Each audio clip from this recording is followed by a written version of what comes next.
Okay, so I finally got round to making this film about my time on Conning Brook.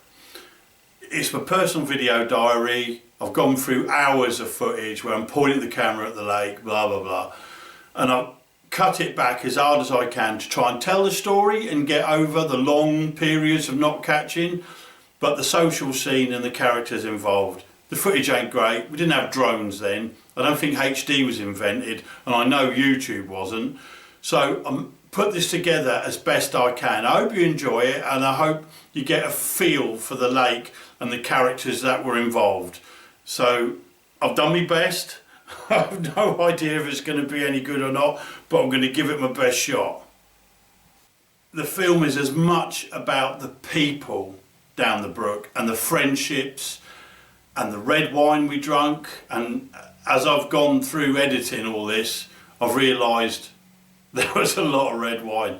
There was a big drinking culture on Conning Brook. The social scene was massive, and a lot of that was because we didn't catch anything. We spent most of the time just blanking, and it never did night bites, so it was okay for a party. Consequently, there's a lot of sort of references to red wine, etc. within this film. Do I fish like that now? No, I don't. But we did back then. Everybody, it was a big party, a big social, and the characters and the friendships that were made were just off the chart. And I love all them guys as much today as I did then. Spark TV.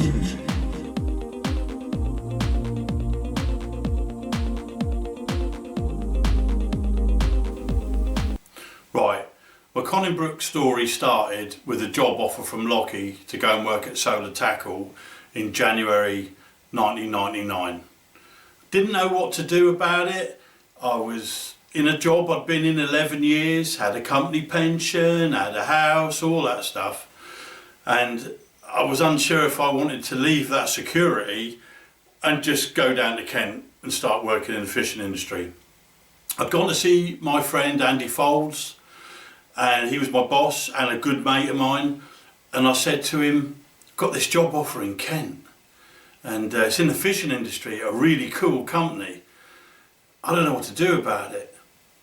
And he just looked at me and said, you don't want to spend your whole life working in a meat processing plant, as we call it these days. He said, follow your dreams, mate. This could be the best opportunity you'll ever have.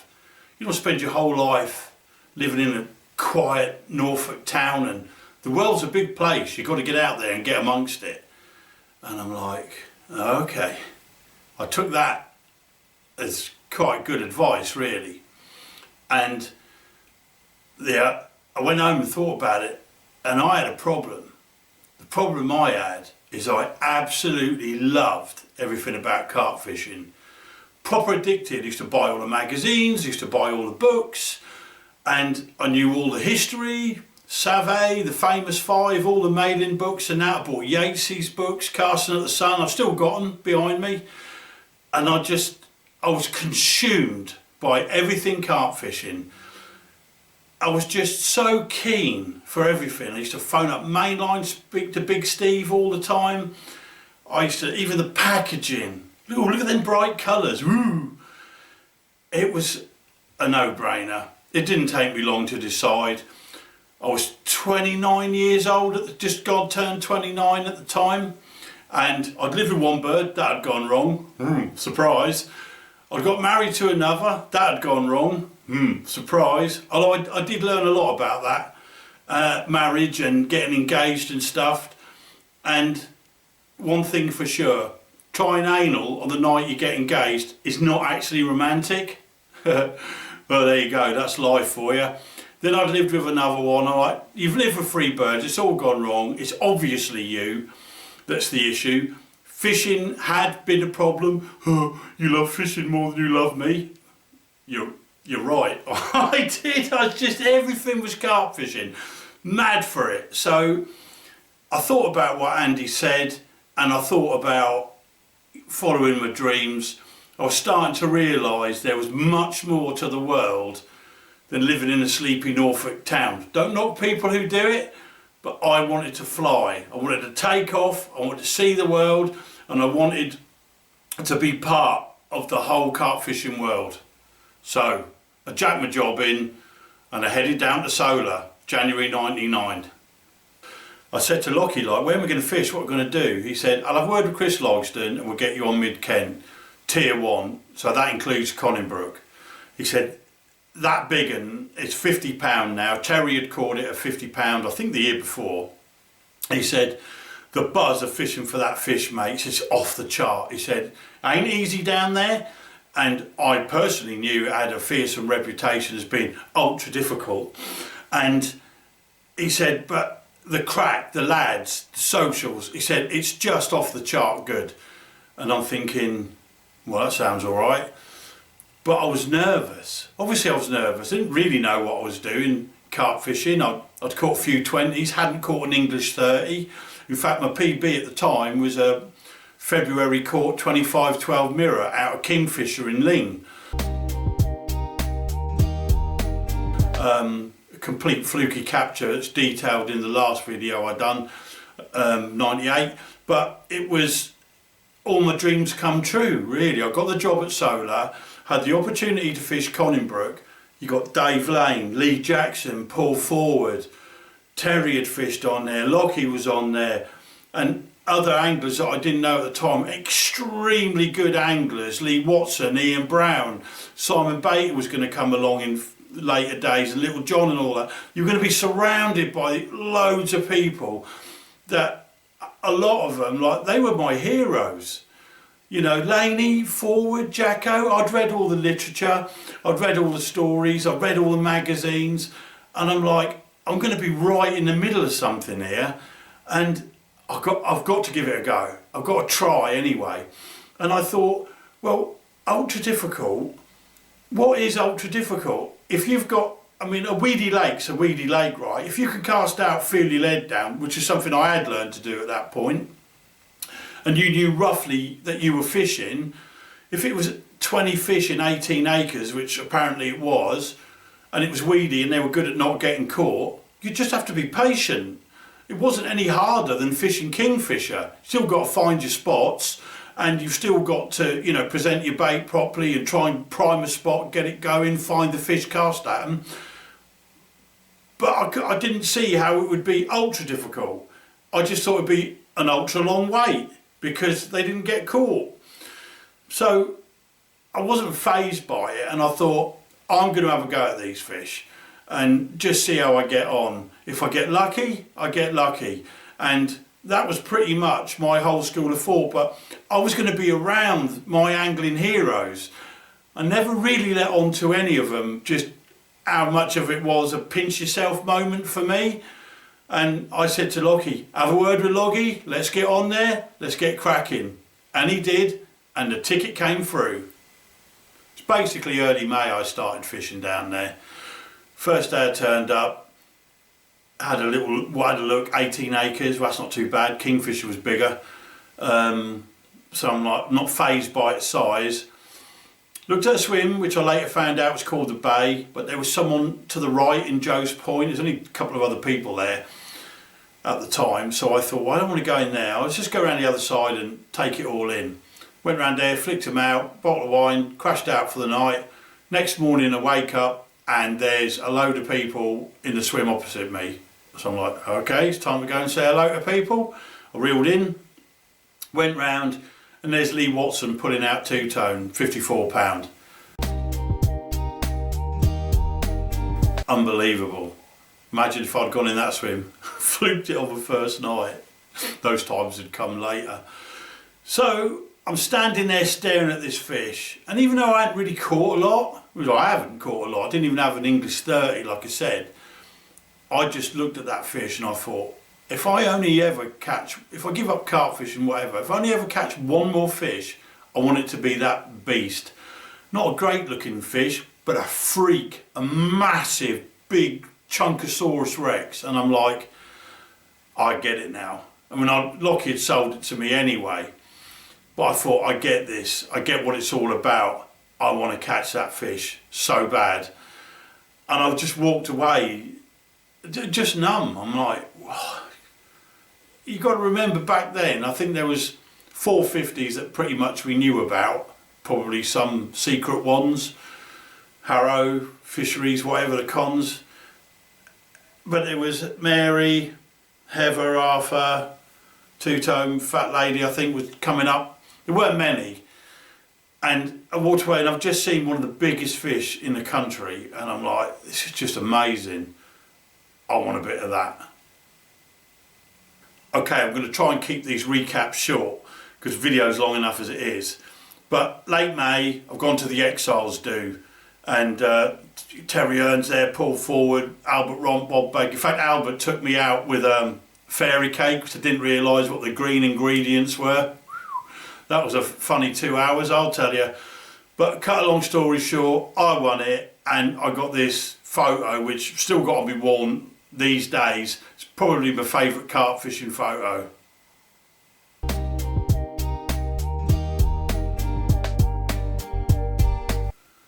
So at the end of May, Two-Tone slips up again to Dave Lane, £54 I think, can't remember the exact weight, and apparently he did that quite a bit. Get caught once at the end of May, first week of June, and then it'd slip up again within a couple of weeks. As it turned out, that was to be its last capture for nearly a year and a half because it didn't come out until the following October to Ian Brown. Catch tomorrow. Got one just dropped out close here and one straight out. Yellow banana pop-up sort of off the lead, tutti fruity type thing. Same sort of thing there. But they're Esteban 12s and you've got a club mix with salmon just dropped out in close there. That's sort of wrong, one that I'm prepared, those two prepared to move about for sea fish. So this is down here, this is night number, we're done about night number 7 down here. Came down here during the week, got on the fish, they are in that corner over there, just in there's a pump there. I saw a couple of fish in there. That geezer's there is fishing. I had baits on them. I was hoping to get in there today, but it wasn't to be, and he's seen the big mirror, last out at 54 by Dave Lane. Down at Conning Brook, tin of sweet corn just off the edge of them reeds and about 6 foot, 7 foot of water, maybe a bit more. 2 fruit flavoured pop-ups on these rods, just chucked out in the middle. Fruit flavoured boilies. One off the lead and one about 3 inches up. New net, rods, night number 10 on Conningbrook. It's the European Cup final tonight. Can't really see. That's Lee's bivvy and his rods. There's Lee. He's just sparking up a cigarette whilst he watches the football. Manchester United losing 1-0 at the moment, so at 8:30 on the 26th of May, Man United are 1-0 down. So we've got some red wine, we've got some carp claret in the corner there. Carp claret. Some spare bottles there. Yeah, some more there. When these run out. Yeah, I've got 3 Big Macs to eat, but incredibly Lee ate his between the Big Mac and here, which is literally only 5 minutes away. How he done it, I don't know, but he did. So here we are for the night. Got to go to work in the morning. It's all cast out, ready to go. Wind's coming in into the bay. Fish have been seen down there. There's 2 or 3 lads on them. We're out in the middle. We're not. I wouldn't imagine we're a million miles away. If they move, we're going to be on them straight away. A couple of good margin rods between us. So yeah, it's not the end of the world tonight. Lovely evening. That sunset and that, gorgeous. Right. See you all later. The next thing that really happened in the solar timeline was that Nick Heller come to work with us. I loved Nick from the second he came. Extremely good angler, extremely passionate, and mad as a box of frogs.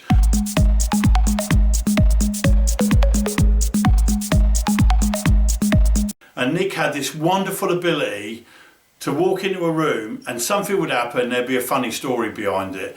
And I loved all my time with Nick, and you know, I wasn't really aware of who he was, and you know, and then when his history came out, Jesus, he'd been catching 30 since he was about 3 days old. He had rakes of them, and we had a lot of fun together in my time at Solar. But the first thing that he did that really had a massive impact was the fact that he started messing about with some freeze-dried ingredients that Lockie had got on sample, and he came up with a bag mix, and that was going to turn into be quite an influential thing in my fishing, or to get my first fish on the brook.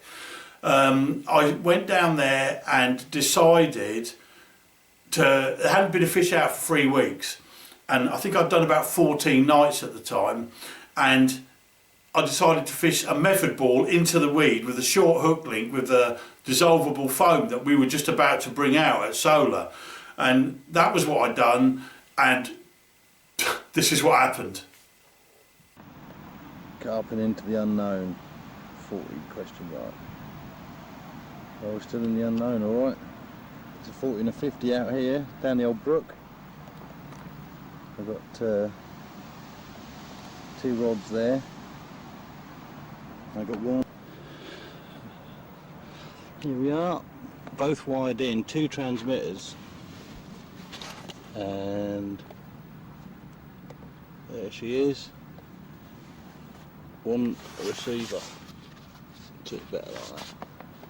One receiver. Shoot the largest, nice bit of reading. One receiver there, 2 transmitters, little tricks for Conning Brook. First time I've used a receiver this year. Little snooze. Got the old Scooby-Doo sleeping bag, which I think you've actually seen before. There he is. It's all good here, more relaxed than that. Hasn't been a fish out of here since I was last down here, which was the weekend before the Downth match, about 3 weeks I think. Oh yeah, it was, because I went home like weekend before that. We'll do, I think time ago, this will be 15th night done. So this will be 14th, I've done 13, this will be 14th night coming up tonight. And Sunday night's will be 15th, got Jacko coming down. Haven't had so much of a beep yet. It is hard down here, it's known to be hard, but we'll just have a good go at it and see how we get on. We ain't going to worry about it too much, just going to keep going and going and going. This is the brook. I reckon you've got to do 30 nights on average before you get a bite, so I'm halfway through. Let's hope we can get one before, eh? Anyway, see you all later on. Bye. What have we got in there? Spud carp. Hey, of the Kamano variety. Conningbrook fish, mate. I don't care what it weighs. I shook the whole time I had it on. I was screaming, Brownie, Brownie, hurry up. Right. Yeah, I was getting these fins in. Here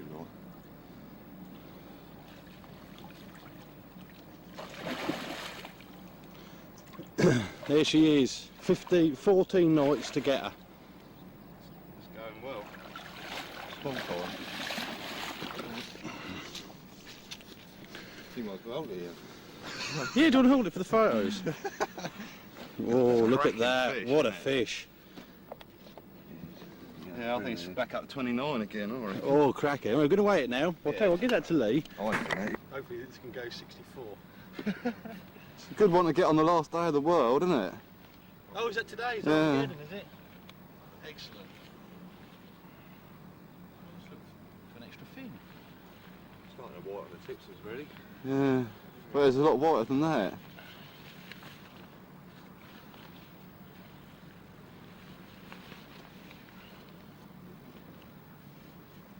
Yeah, it's on the bed. 29.4, I reckon. But I reckon it's 31.8 reading. So that makes it 28.8. Would that be about right for that fish? Yeah. We'll settle for that. We'll look to be quite honest, pounds and fucking shillings. That, what do they mean when it's a fish like that?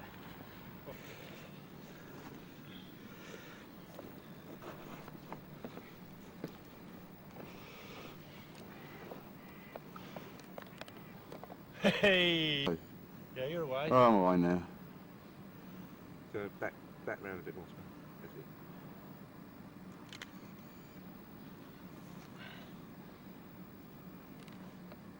Fine. Smile says it all. Well chuffed.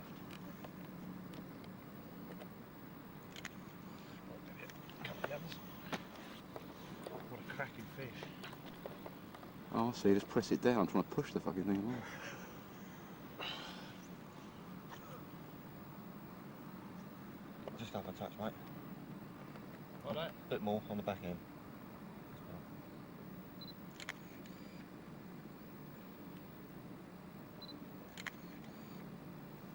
One for me, mum, what do you reckon?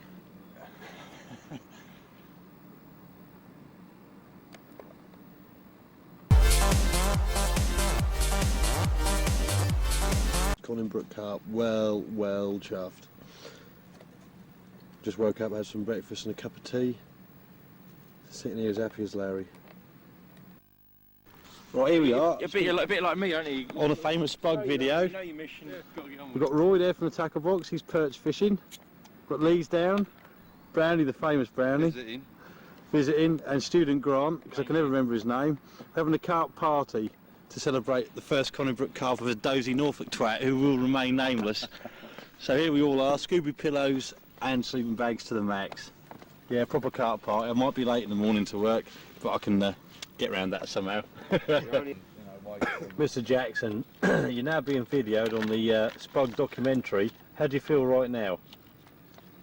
Bollocks. Is that bollocks? Roy appears to be... Let's talk about some serious questions here. Go on then. Go on then. Alright, what is the ultimate carp bait? The ultimate carp bait is the one that's out there, it's in the right spot. There you go. Oh, that is it. Student Grant, what do you feel about the ultimate carp bait? Now we're on a carp party, because you're full of useless information. The ultimate bait. The ultimate bait, let's have it. Oh, look out. I'm zoomed right in on you. Bruce is eating it. Bruce, the carp dog. He knows more than Phil. First time on the video. What do you reckon, Bruce? That is a lab roiler. Lab Rilo, yeah. There's Bruce the carp dog who eats all his food and no doubt has run away from his owner tonight. What the fuck are you doing all the way around here? Right, here's one for you then, Lee. I'll put this on video, right? I want you to answer this question. Home is where the heart lies, but if the heart lies where is home is where the heart lies. But where is home? Home, you're sitting here on a Sunday night at this carp lake in the world. It's the best carp lake in the world. And there's two carp out there, and them two carp matter so much in the world. Don't they just? Yeah. That's a good answer. What do you reckon, Roy? I reckon the best bait's the one I got tied on now, son. Yeah? That's it. And the one I tie on at Savo as well. Fair play. How many have you had at Savay? I've lost one in 2 years. Alright. Nice bait. Yeah, but it'll happen, won't it? What do you reckon? What's the meaning of life to the old student variety? Enjoying yourself. That's a good answer. Easy answer. Oh, Bruce over there, look, having a piss, look. Oh, is he? Up the barrow. Oh, you slash piece. No, Bruce, got a care in the world, look. Yeah. Look, imagine being a dog, right? All you got to do is eat a few little stupid snacks during the day, shag some mongrel, and they're going to have a piss in the grass. It's great, isn't it? Yeah. This is proper video in this, isn't Proper it? video, is it? Proper video in this, yeah. Now, Bruce, just lay down here, Bruce. Duty free Sit down, from Bruce. the Queen. Hey, yeah, down. let's see if we Sit can... down. Bruce, sit down. Sit down. Sit down. Sit down. There you go. Who said that Lee can't train a dog? Bruce, sit down. Bruce, he's a big fucker, isn't he? Look. I fucking notice. You're going to take shit on your toes in a minute. Bruce, I'll tell you what. You can't smell no food, that's the problem, you ain't got no food. Lee, why are we having a carp party tonight? Yeah, I spoke. Because we're having a carp party because Spug, the man behind that camera, he's got a Conning Brook carp. He's well chuffed. It doesn't matter how big that Conning Brook carp is, but Spug's caught one. Yeah, even though it was a big one. And it was a very big one. Yeah. 28-pound common carp, which is very rare in this day and age. And it was an English common carp. It come from that lake over there. Before that lake over there, it come from Bisenwood near Faversham. So it's a proper English carp, and it's got a proper English passport. Yeah. And Spug's the latest one to catch a Conning Brook carp. Hey. Yeah, what do you think of... So after our little interview and video in the brolly, great memories. Students fishing next to me in the morning, pops out the friendly mirror. Mid-30s, so good angling.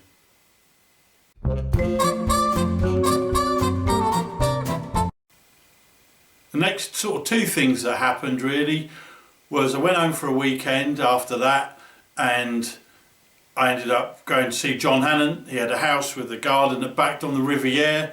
We all went out, got blasted, came back, flicked the rods out, taking it in turns on the rods. Mine went off. This lovely River 20 came along while sipping wine on the veranda.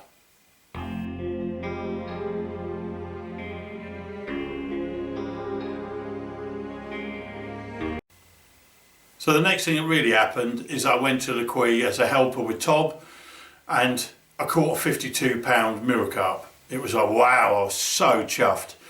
And you've got to remember, back in them days, even though, you know, France is full of them these days, it was still a good capture of 50-pounder from even a lake.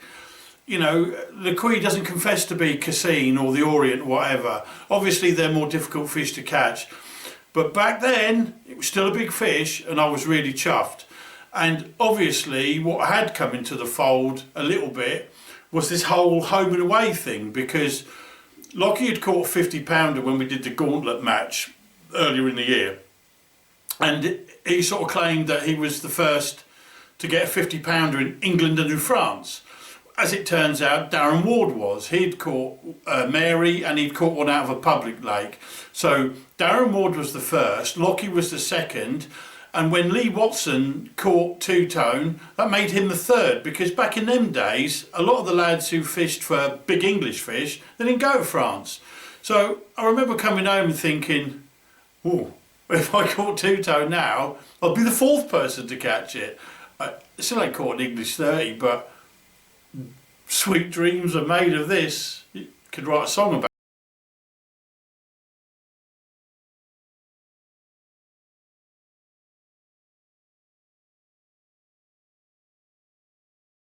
Carp in 99, 50, home and away. Well, a bit cheeky that. But when you're on a roll, you're on a roll. It's been a good year. So here we are down at the brook. Bruce the carp dog, again, causing me hassle. He's already eaten some of my bait. And we're on Joe's Point. Lovely breeze blowing in here. Got one rod over there to the right, in close. Method. Quite a few boardies out there and a few bags of method around it. Nice little clear area there. About 15 foot out, 20 foot out. Middle rod's chucked out in line with them reeds there, to the left of the sort of split little tree which is in the picture now. Just to the left of that, clear water about 60 yards.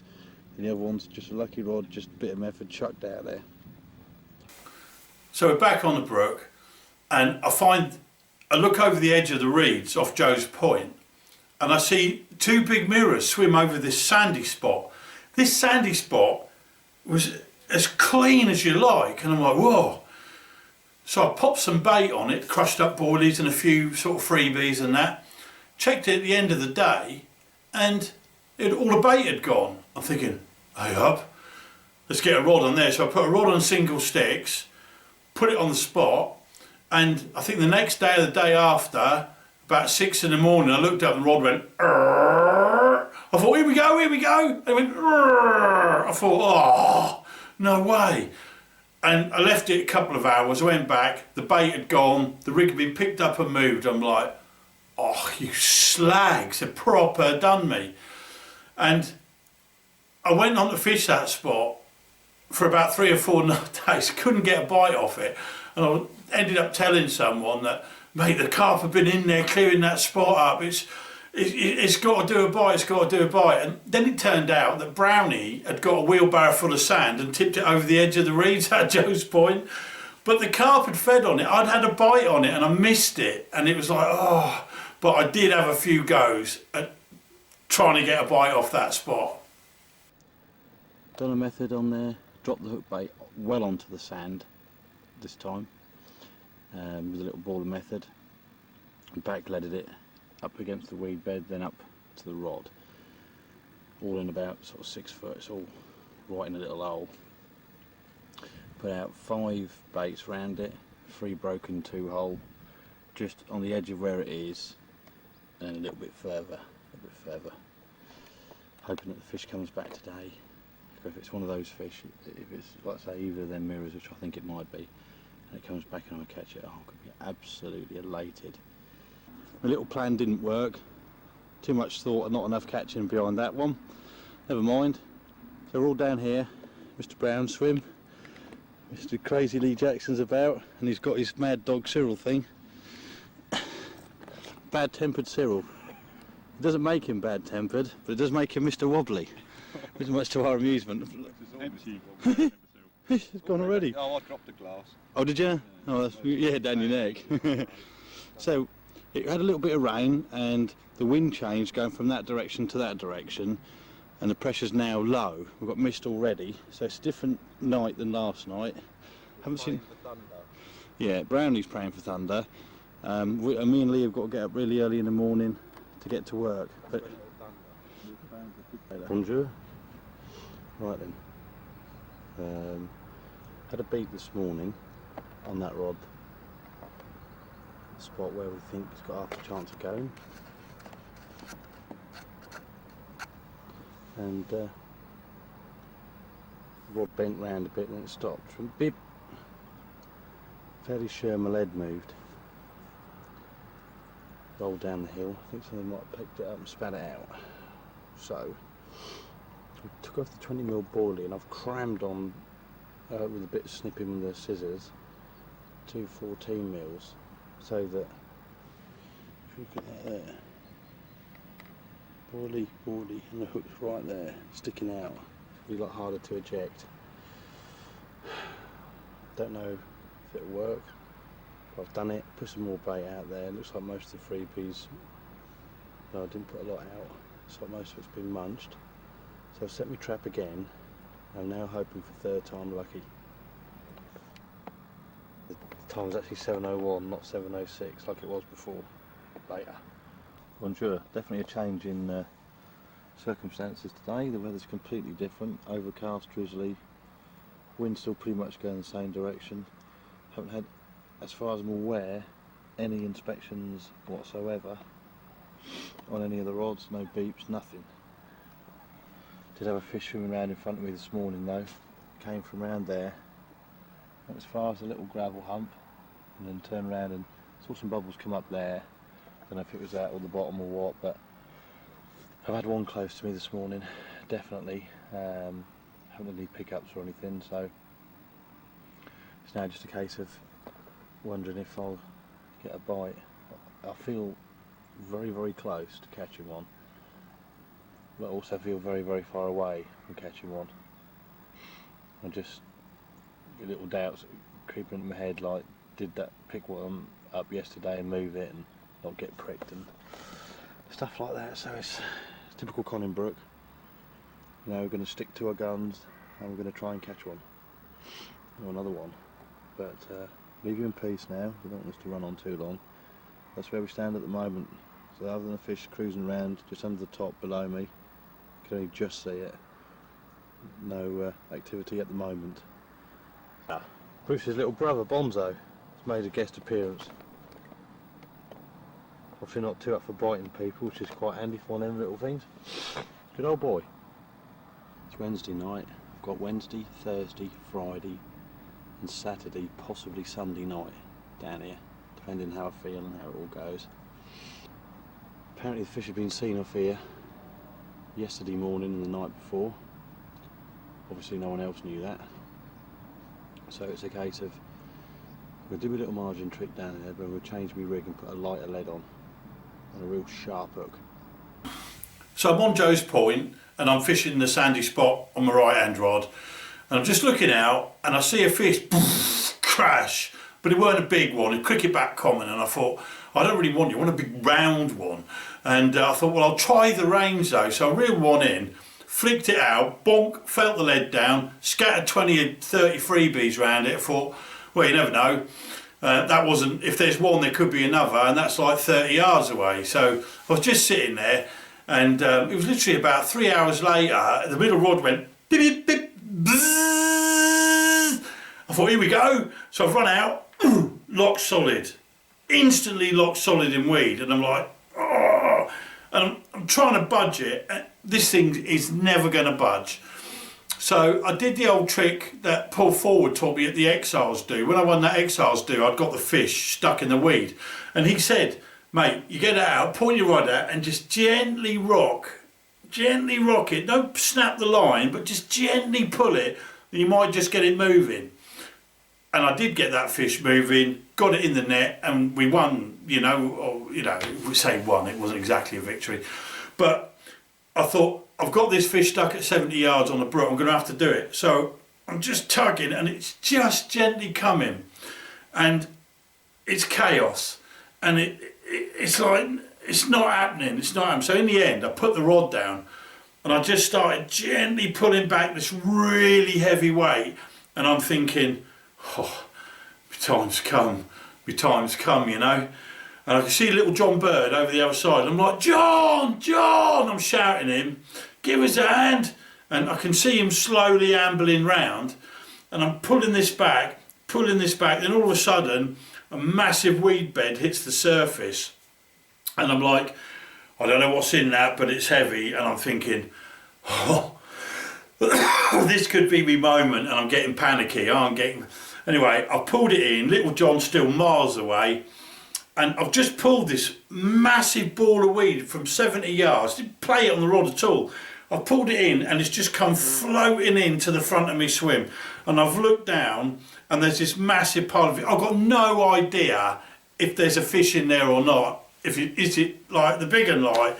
So I frantically started ripping the weed away, and all of a sudden a tail came out of a common. I'm like, oh wow, there is a fish on. It's still well hooked. So I'm ripping the weed away. John, get your ass round here. And at some point, the fish has dived out of the weed bed, with the line going through the weed bed, and it's tossing and turning. I can see it about 15 yards out. I've got my left hand on it, and I'm like, what the fuck am I going to do here? So I've ripped more weed. I'm still screaming for John. He's coming round without a care in the world. And I can see this fish. I thought this is going to fall off at any second, but it didn't. And I ripped more weed away. I got the big 52-inch net purely so I could net weed beds and fish. I've kicked a load more weed out. The fish is still banging away, and I've stuffed my net underneath it. Got a big ball of weed and a common. And I'm like, when your luck's in, That fish, I never should have landed that fish. And John's eventually turned up. We've got the video camera out, and woof, ran out of battery immediately. And John sits down, laughs, goes, "You want to smoke, geese?" I'm like, "Yeah, you're all right, mate. Cheers." Very soon. See you later. Yep, we're away. Here you go. £17 on the button. The cast to it.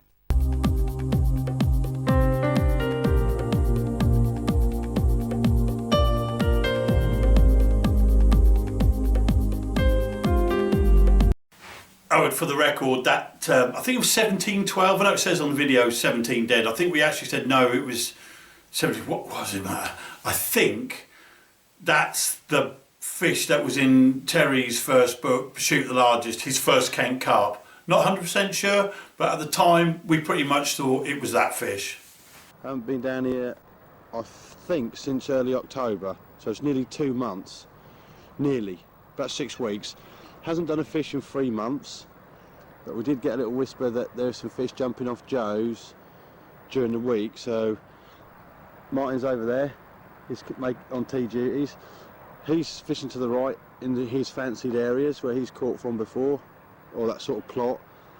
I got one, this first one is on the spot I caught the common from, with about, strangely enough, about 20 baits round it, but there is a plan to that. This rod here is just chucked out there, only about 40-50 yards, but it's clear, a really nice clear spot, and that's got a 3 bait stringer, and the ballies are in half smashed up. This one here is a PVA bag, and I'm not too sure what it landed in. A very soft landing, but it was close to the area where Lee caught the big mirror from. Big mirror hasn't been out since May still, nothing's been out in the last 3 months. And we come for a little angle. Time is about 3:30, 4:45, so I've only got 3/4 of an hour to get the rest of my stuff ready, which I haven't done yet, so I'm going to put this down. Right, so that was pretty much the fishing for that year. It was the millennium. We're coming up to the millennium. And Lockie said to all of us, what should we do? Should we go fishing and just ignore it because everything's 100 quid? Every ticket's 100 quid to get in? Or should we have it large? So we all kind of looked at each other and went, shall we have it large? Cut a long story short, 13 of us flew out to New York. Danny Smith, Nick Heller, Lockie, Aaron, Gareth, who I now believe has won an Oscar for being a filmmaker or something. We all went out, Nick, and we had a blast. Sasha and Digweed played an 11-hour set in Twilo's.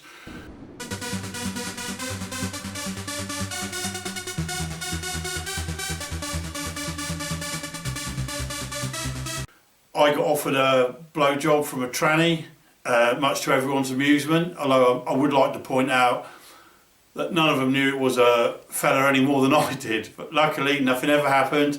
We got an alcohol ban on the plane because they'd seen our behaviour in the airport. It was just a crazy 24 hours. And we went up the World Trade Center, which obviously a year and a half later wasn't there. And while we were on the top of it, it was the world's tallest building at the time. I suggested we do the world's highest moonie and perhaps enter it into the Guinness Book of Records. But we never did enter it in the Guinness Book of Records, but we dropped the trousers like you do. And that, with a new millennium, that was it for 99.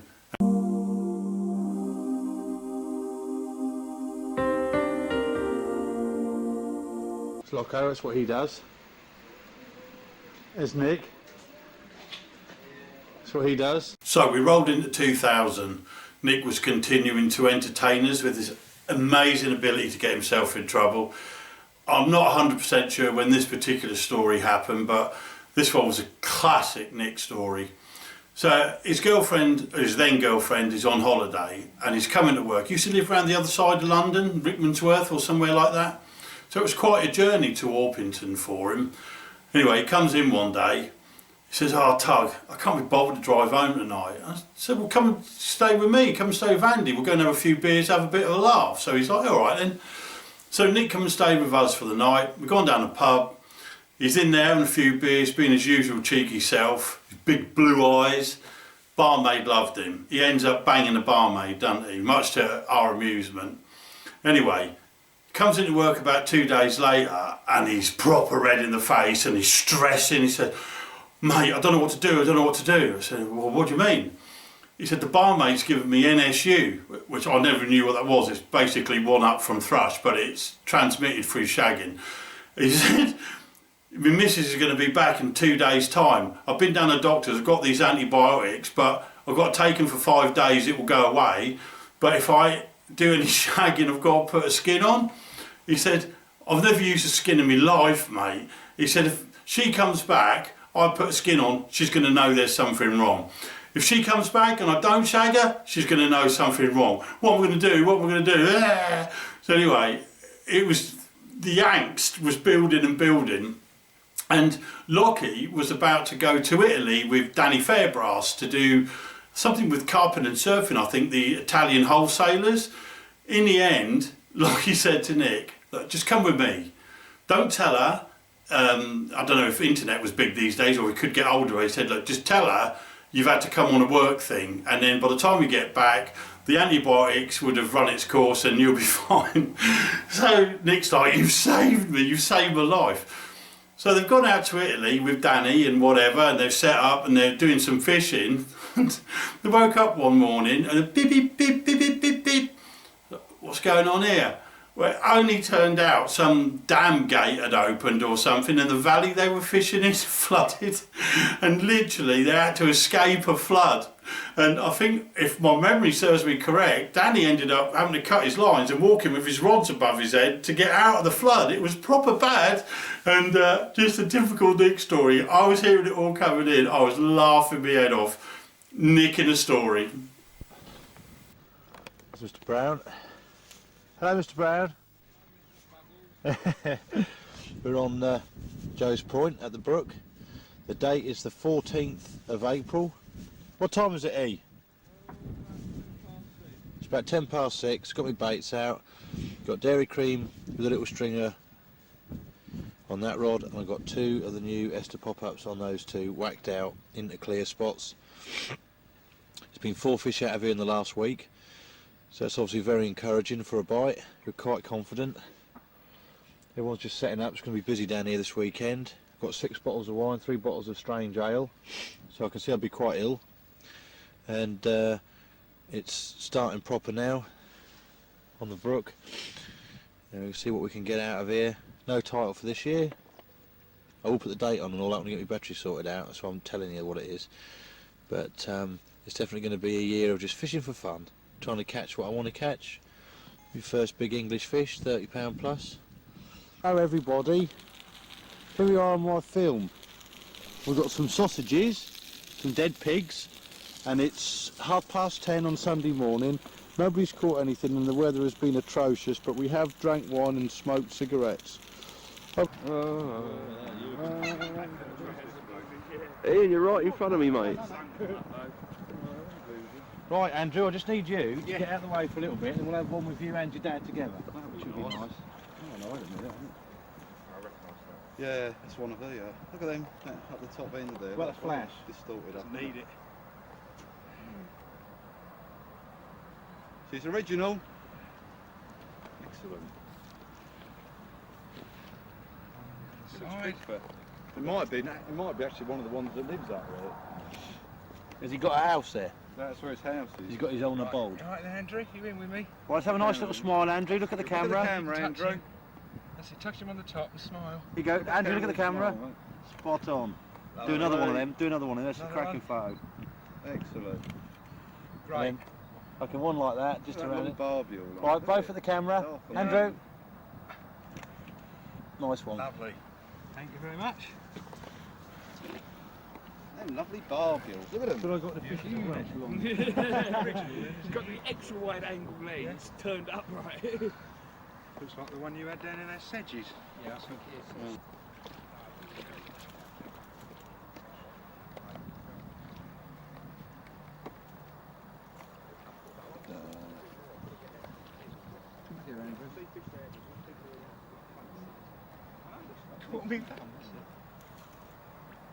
Do you want us to fall in, then we can get a bit of money off you being framed? Hey? Alright. Yeah. Tell you what, just lower it in the water, lift it out so you get the water drips off, and then always a good shot. Okay? Yeah.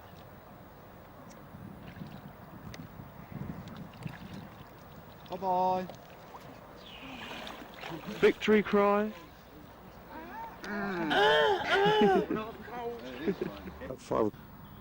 Quite a few of the fish have come out. I say that. It's been, I think, about 10 out, I think. So all of the top friendly mirror, friendly common, and white tips have all been out, but the big mirror and long common have not been seen yet. Not caught, you know. We're hoping to see how we do. I've moved now. I live in Sutton at home, and the leisure sport lake's only half a mile away. But not to worry. Let's just see how we all get on. See you later. We're going to go around Matt's for a cup of tea now. That's where we are at the moment. Here we are. The time is 6 o'clock Saturday night.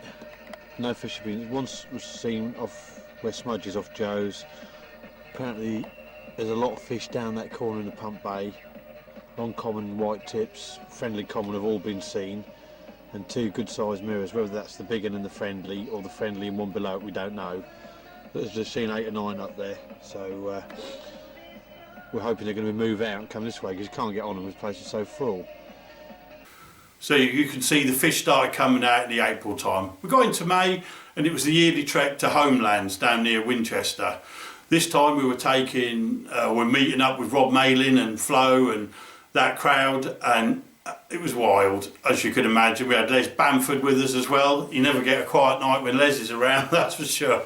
We had a real blast, and I think one of the biggest memories of that particular outing was I completely let myself down. Someone walked past me in the crowd and went, "Hey man, do you want a pill? 20 quid. I'm like, let's have some of that. Bought a Tic Tac, didn't I, for 20 quid. This geezer's gone in the crowd. And then I came home, wrapped up in a black plastic bin liner.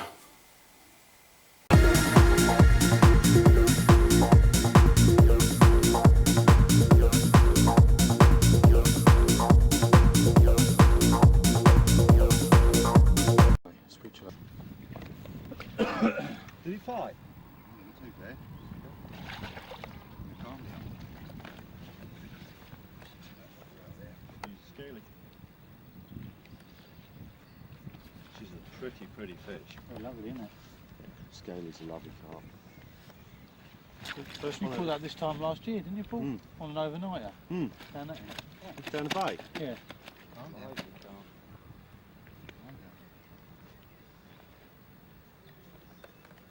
She's lovely, isn't she? Yeah. Lovely colours. Oh, top carp.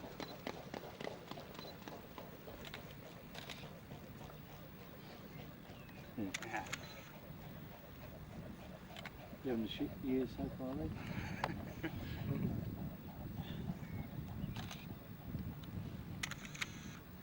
What? That's one. Spin around. That's one. Whose camera's this? Mine. Oh, it's yours. Yeah. No, go for it. Go on, take some. You should have some for everybody.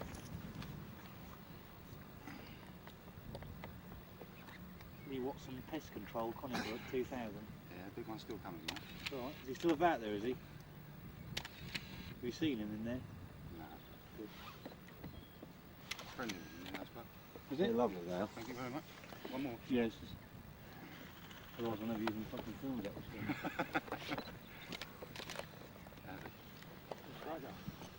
Well done, son. Do it again. Hands on next week. Reckon you need all of them made here, or?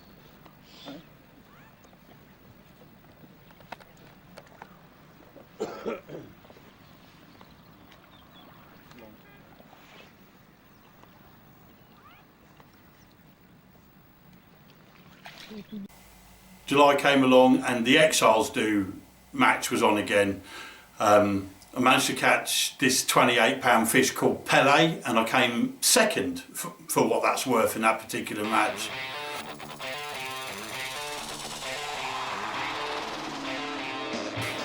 But the biggest thing I remember was Jacko. We all got pissed like we did, and Jacko used to get old wobbly legs, and he wasn't fishing, his rods were in. His swim was opposite ours, as me, Lockie, and that. And anyway, when we called it a night, Lee's had got to go all the way around the lake to get back to his swim. And Roger Smith, you know, Roger and Kerry, hello Roger, bless him, God bless his soul.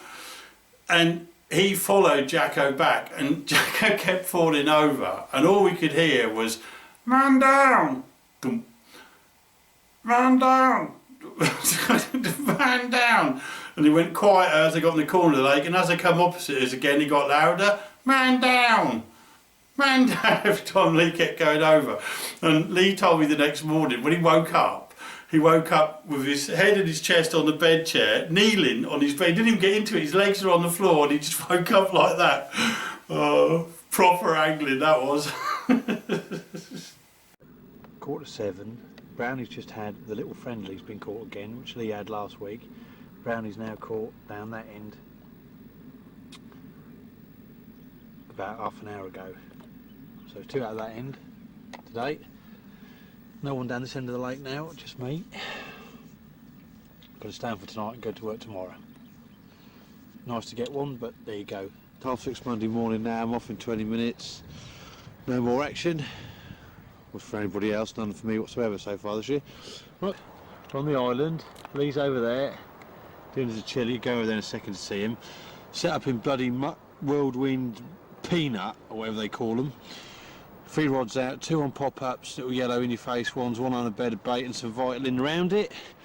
It's blown a hoolie, tucked in the island here. There's my little abode. Alright, keeps it rains, keep me dry. And yeah, one's been out over there. Geezer on Joe Point had one, but it's pretty much it. No great surprise. The big mirror has not been knowingly lost. It's just a case of now if our luck's in. So we're going to get over to the chilly. Here we are in Lee's swim. You see lots of the lake, all them fish and that. We've got red wine, which is some carp claret. You must always drink claret when you're carp angling. £2.99 a bottle at the supermarket. We've got the vegetables to go in yet. Oh, look at all them, look, these chopped up, look. They were so nice, aren't they? There's all the seasoning slowly going into the meat there. And Lee's got a copy of Total Carp. And Flags on the front. oh, who's on that?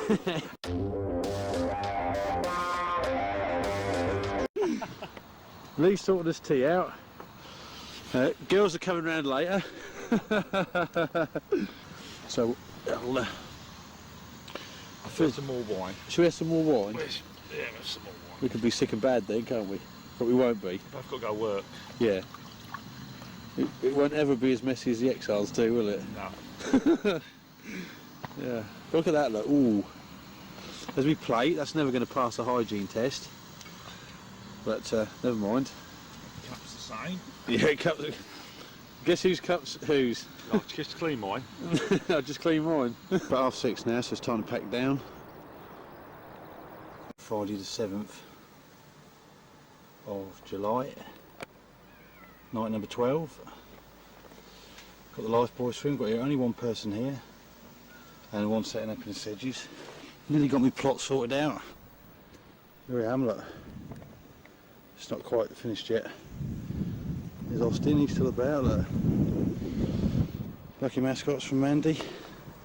This right hand rod is the fucking gem. Walked out there about 40 yards, and about 20 yards off the bank, and I've chucked about 5 handful of grounders around a little 14mm club mix pop-up on a fucking clear spot in the weed. No later than Half 11, we've redone the baits this morning. One's about 15 yards out there, and one's a bit closer in there. Same setup that one, but a load of ground bait round it, and only a few freebies. Salmon pop up about 30 yards out. This one is here about sort of 20 yards out with a load of broken boilies round it. Smudge has just come down, the fish are jumping and they're coming this way, but they are out a little further, so we now need lots of investigations. You got him on the video! No, I'm not on the video! You are! Oh no! You are! Smudge is on there, and he reckons the fish are now coming this way on the back of this wind, which is exactly what we thought they'd do, which is why Silly is right down there in the corner somewhere, and I'm sitting here, traps ready to go. They've got to come into this edge, they've got to. The problem is, Spug, every single one I've see's been about 100 yards away from us. But they're coming. Where are you? Where are you? So that is it. So we're now sure they're now on the move. Or some of them are anyway, if there's not some already about. So confidence is like, it does look well for a bite, got to say it, doesn't it? It does feel right. It is absolutely pucker conditions. The fish are showing, someone's got a chance. Someone's got a chance, and there's a lot less lines in the water. So be prepared for fucking pop-ups out in the middle in a little while. As soon as I clock one, that's it. Middle rod straight on it. So. Oh, just see what I got on vid. Just had one boff out. Yeah? Oh, I bet I got that on vid. I just seen one throw its head out in line with a swan. Out there. Yeah, I can see it up in front of, well, I can see roughly where you're talking. To the left here. Look. Yeah, you're on something. See Look. that? That's cheating. See that? That's cheating. Bag mix. But you can't see him, so that's all right. And then. So put that on there like that. Oh. Oh, steady. Right. So they're on there like that. I've got my bag mix and my in there. Like that. Which I put in here. Like that. And where he goes. Let's go and see if we can just watch this, Campton. Trying to find deep. Oh, that'd be handy, man, in a minute. Trying to find deep water now.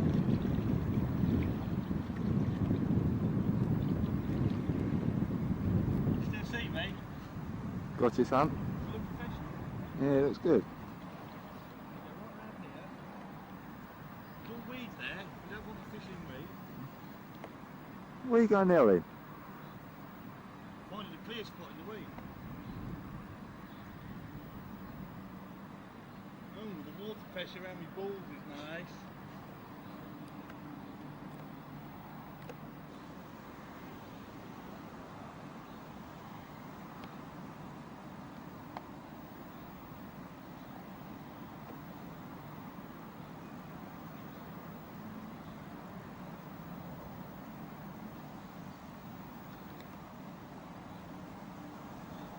Right then.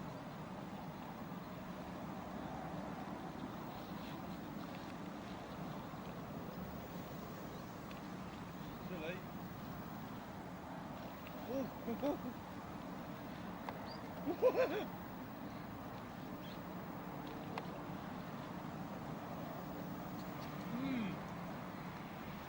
Said Mr. Carp. Come on, you're having a laugh. I think you're catching something down there. Check that out.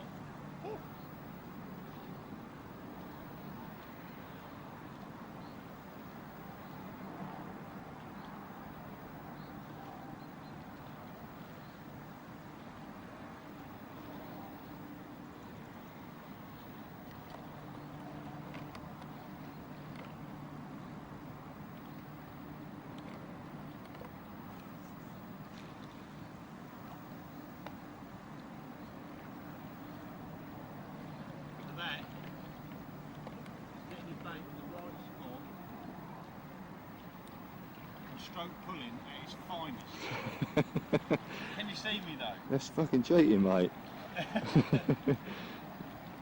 That is finest. Look at that. Here we go.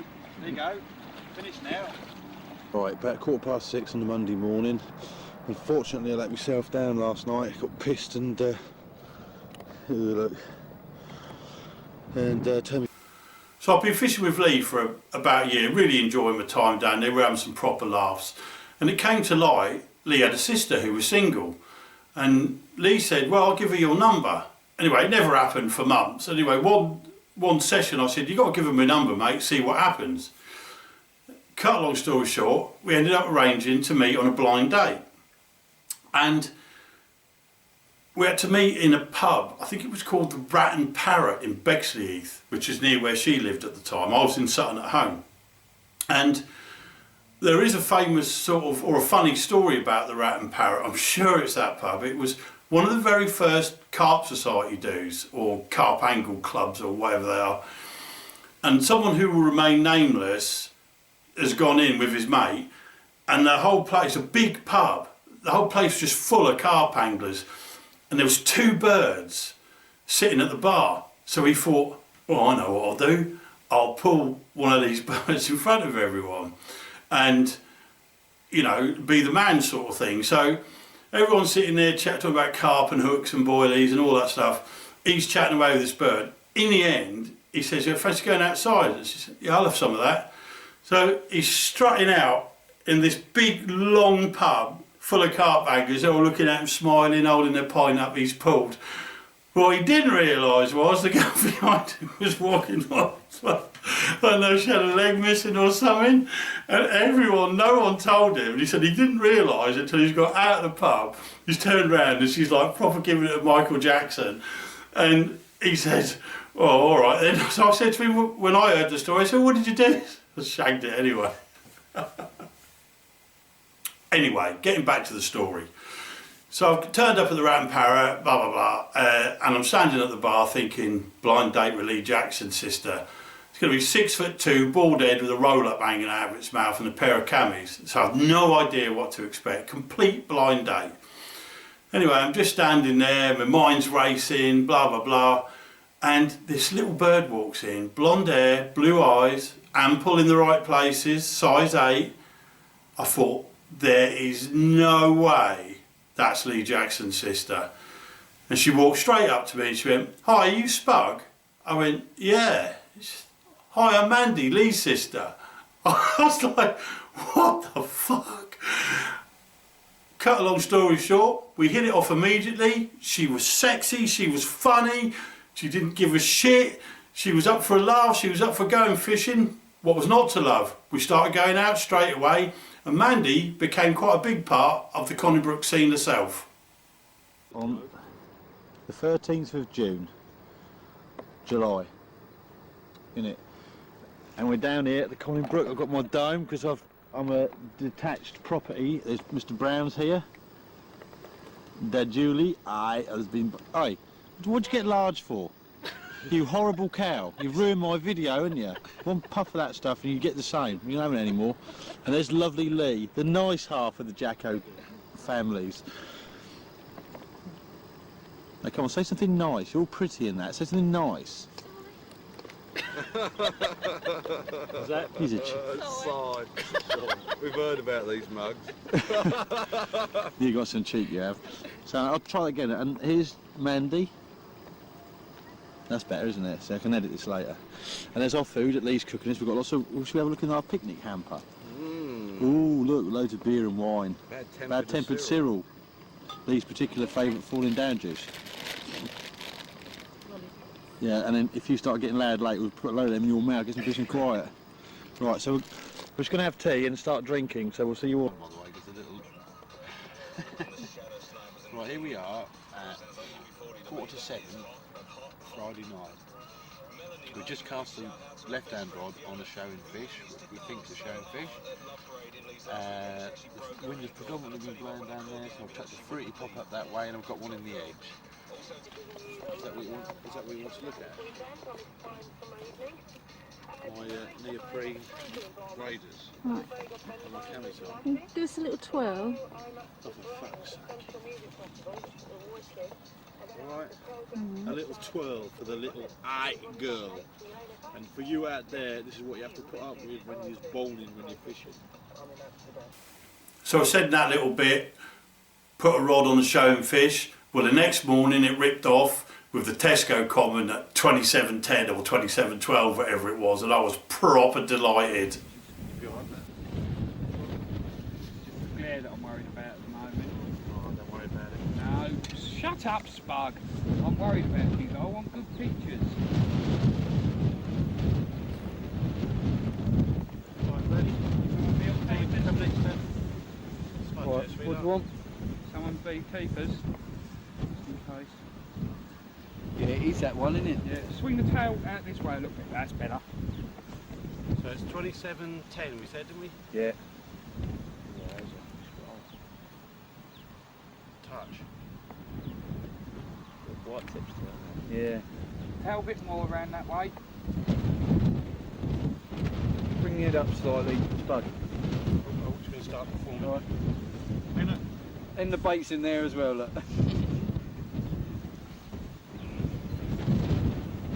How's that? Makes it worthwhile, doesn't it? Oh yeah, bloody just. Last.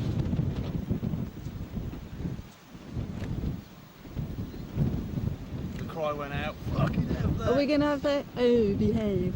Right, go on then.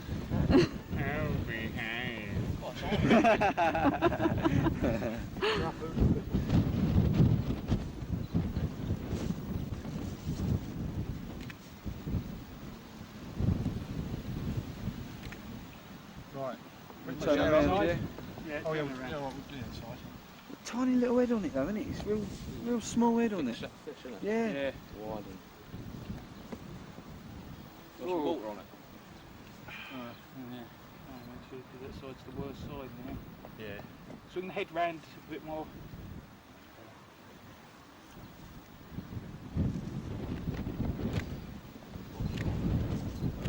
That's enough, I reckon. That's my one. Yeah. Hold on, I'll do a couple of this side on your camera. So I look weird. It does, doesn't it? Looks really cross-eyed. Right.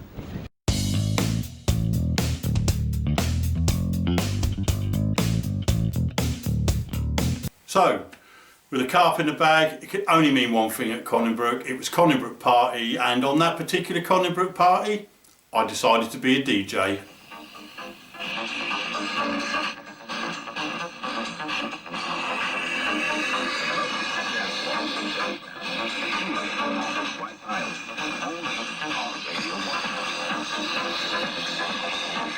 This is quite stuff known you. Because I'm in the mix on my turntables.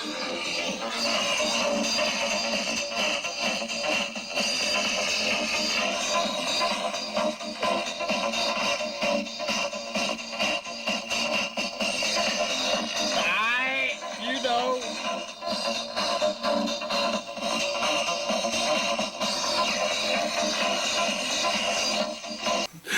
I have no defence, simple as that. Here I am. There's Lee, look. There's Lee, look. Look here, look.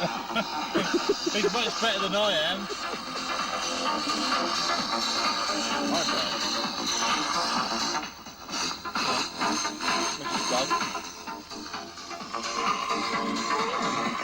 Why are you doing that fucking camera?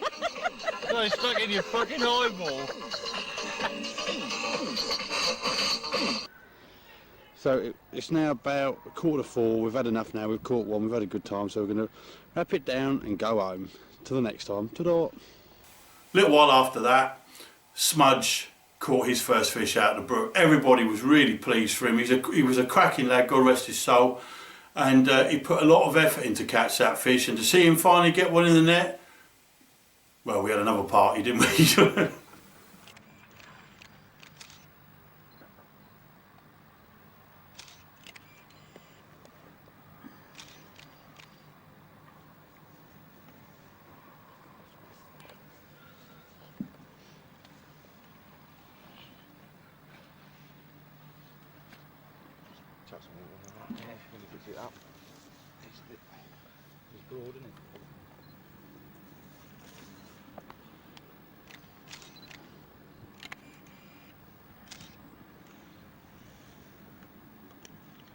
You're smudge now.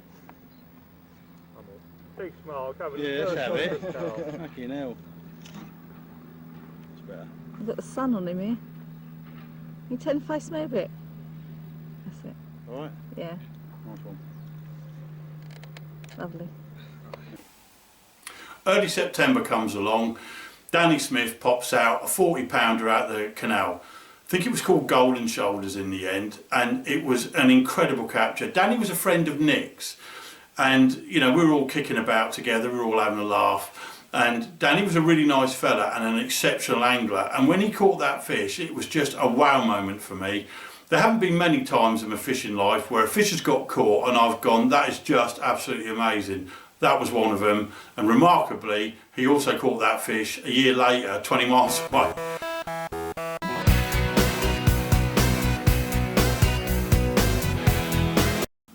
The next thing that happened in September was that we went off to Lequy for another gauntlet challenge. North versus South, 10 on each team. I was the captain of the Northern team, Lee Jackson was the captain of the Southern team.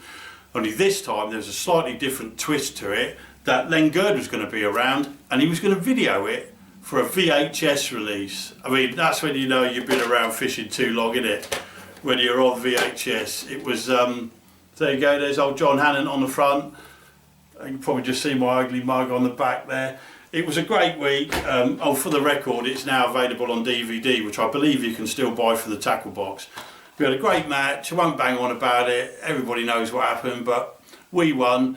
And that particular week, everything clicked into place for me. And out of the 200 fish that were landed between 20 people, I actually landed 40 of them, including a 45-pound mirror and a 41-pound common. When we came home, I was just buzzing. It was just amazing.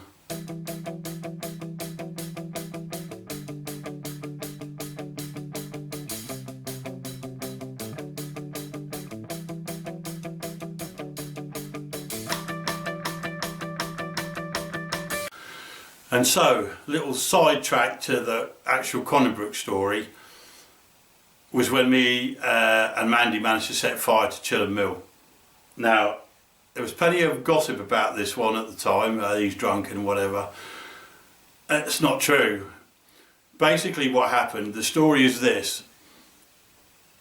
Rob Marsh had been catching, I think it was Rob Marsh, had been catching 30 pounders out of a certain swim at about 110, 120 yards range.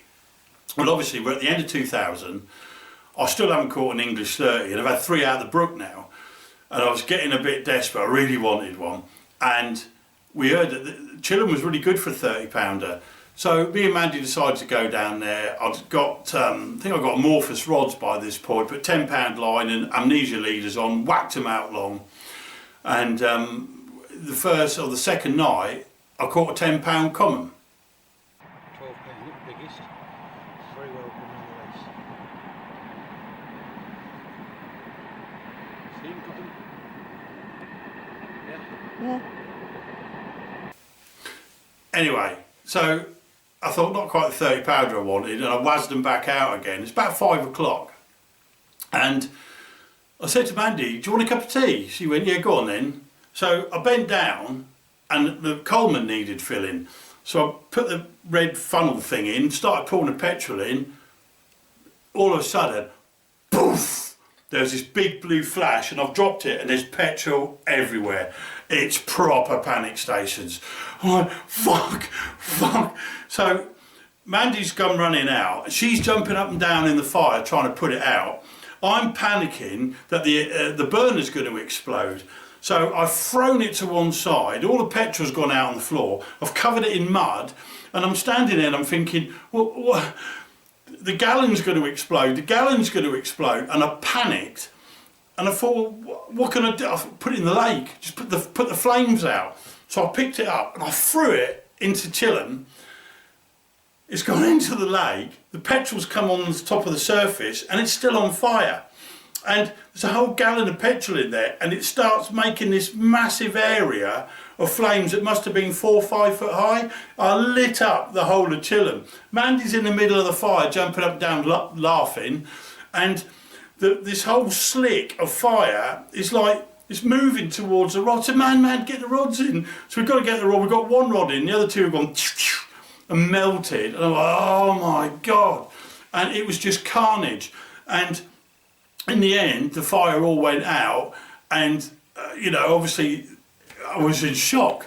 And the next day, we've had to get the lines cast over. We managed to get the lines back in the end, get them reset out, and we didn't catch any fish. But obviously Spud was drunk and it was this and that. No, it wasn't. It was stone cold sober. And what actually happened was I had 2 little tea lights in the front of our big camo dome, which I was using for lighting. Didn't have Ridge Monkey lights and all that sort of stuff in them days. And as I filled it up, the fumes in the front of the bivvy didn't move because the air was so still, and it just went bang.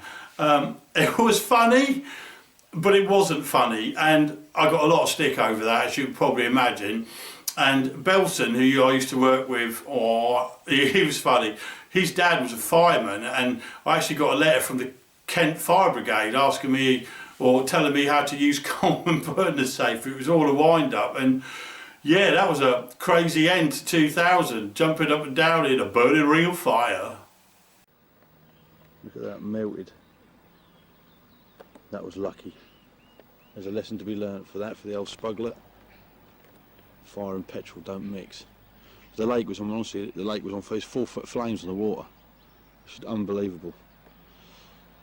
Right, well, here we go anyway. Well, what happened last night then? So silly. Well, just tell me what happened. You've been interviewed. It's important. You fell into a burning ring of fire. Well, what happened? You was there. Well, I don't know exactly what happened. All I remember is a big boof of smoke going up, and you chucking the petrol canister into the water To put it out. and where all the petrol was leaking out, it was spreading. So it was just getting bigger and bigger and bigger. And I was in the middle of a fire, Jumping up and and down. then you said, grab my rod. So I'd hold of your left rod, and then you said, oh, better do something with the burner, it might blow up. Oh, cheers. And then you went and got loads of wet mud. It was scary though, wasn't it? Very scary.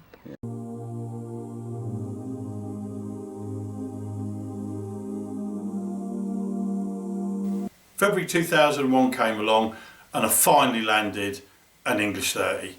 Me and Lockie had gone down to a lake in Hampshire called Kingfisher. I think it was a timeshare place where like 15 people had bought into it and they were members for life, but there was a big head of 30s in there and I had a right slice of luck, 2 slices of luck. First slice of luck was that one of the locals, Lord Pidgley we used to call him, well I think his name's Mark Pidgley, he used to catch loads of 30s out of there. He caught the flu and he said to me, Spoke, go my swim, there's conduit markers, I've been baiting it up, flick them out, you got half a chance. Well, on that session, I caught, I think, a 12, a mirror, a 24 common, a 28 common, and a 32 black thing. It was gorgeous. And even better than that, I caught it as the snow was falling. So I managed to get a 30, my first English 30 with a snow pick.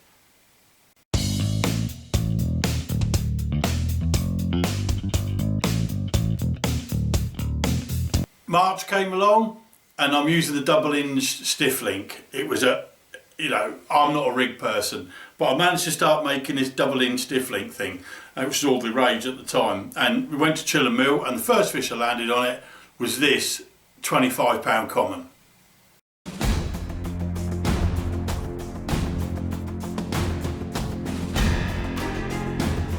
I think it was the first week of April. Weather forecast said it was going to be 20 degrees for the first time. So I thought, I'll go in Mouldy Corner. I phoned up Jacko, told him my plans. He said, oh, I hate that swim. I said, yeah, I know what you're saying. It is small, cramped, muddy and horrible. But it's shallow. They're going to love the sun on their backs. They've got to get in there. We've got to have half a chance. He said, well, yeah, no, I hear you, but I just don't fancy it. So I went down there for the weekend on the strength of the forecast and it pissed down with rain the whole time. It was freezing and cold.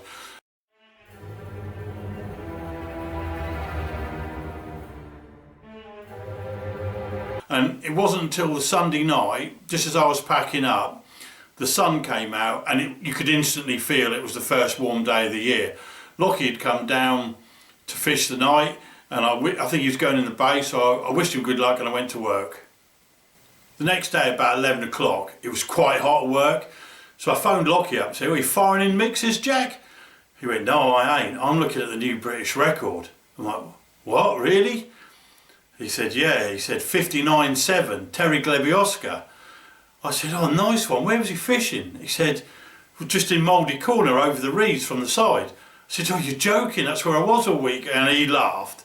And it was like, yeah, mate, I feel I missed it by a day. Now, I didn't mention in the 2000 bit, two-tone had actually come out in the October. So it had gone from May of 99 and May, June, those 2 captures, Lee Watson, Dave Lane, all the way through to the October of 2000.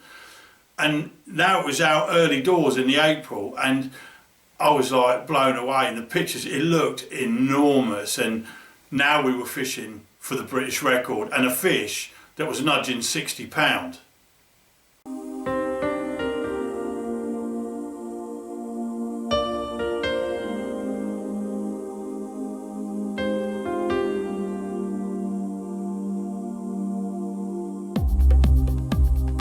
(21st of May), I got a week's holiday and I'm heading down the brook. I started off on the island. Mr. Ref was next to me fishing in on the island, fishing in the Perfume Bay, and I settled in. I was prepared to move and try and be a bit more keen than normal. I was going to have a few nights down there and I was going to go and get Mandy at the end of the week. Yeah, you can see, after all that little bit of fun on the 20th of May, it's now 2:34, 21st. Just take that off. And we're at Conning Brook, back to reality. Nice little weekend there, had a lot of fun. We've got Super Spoke of the Nod with me today. I'm up on the island, F's over there, Brownie's over there, Stuart's over there. Got just whacked one out. We've got a donk, we've got one to my right, and we've got one with an extra hard piece of sweet corn. Right, oh, there's some in the corner over there. F and Brownie, you've seen them, a couple of big ones, a couple of 20s. It's obviously quite exciting for them. You've Bonzo, piss off. Where's Bruce? Oh, yeah. Okie dokie, the rice is now ready. So we'll now add in the dynamite hot chili con carne by Stag. Right, a tin and a half. Gently going to heat that up and enjoy with a bottle of red and eat hot and have sore arse. So I'm going to cook that and eat my tea and I'll get back to you later. Right, I've got the hump with the place now. So I'm going down Tesco's, get some more food, get rid of the rubbish, and including the rubbish that Forward left me, that bucket there. I'll get my own back on him, don't worry about that. So I'll be back, you fuckers. I'm going to lever the bait in on one rod. I mean lever it in and just sit on it. Right, we'll leave you in peace. We're going to go shopping, have a little head clear. After a day or so, I packed up, woke up one morning and decided it was time to move.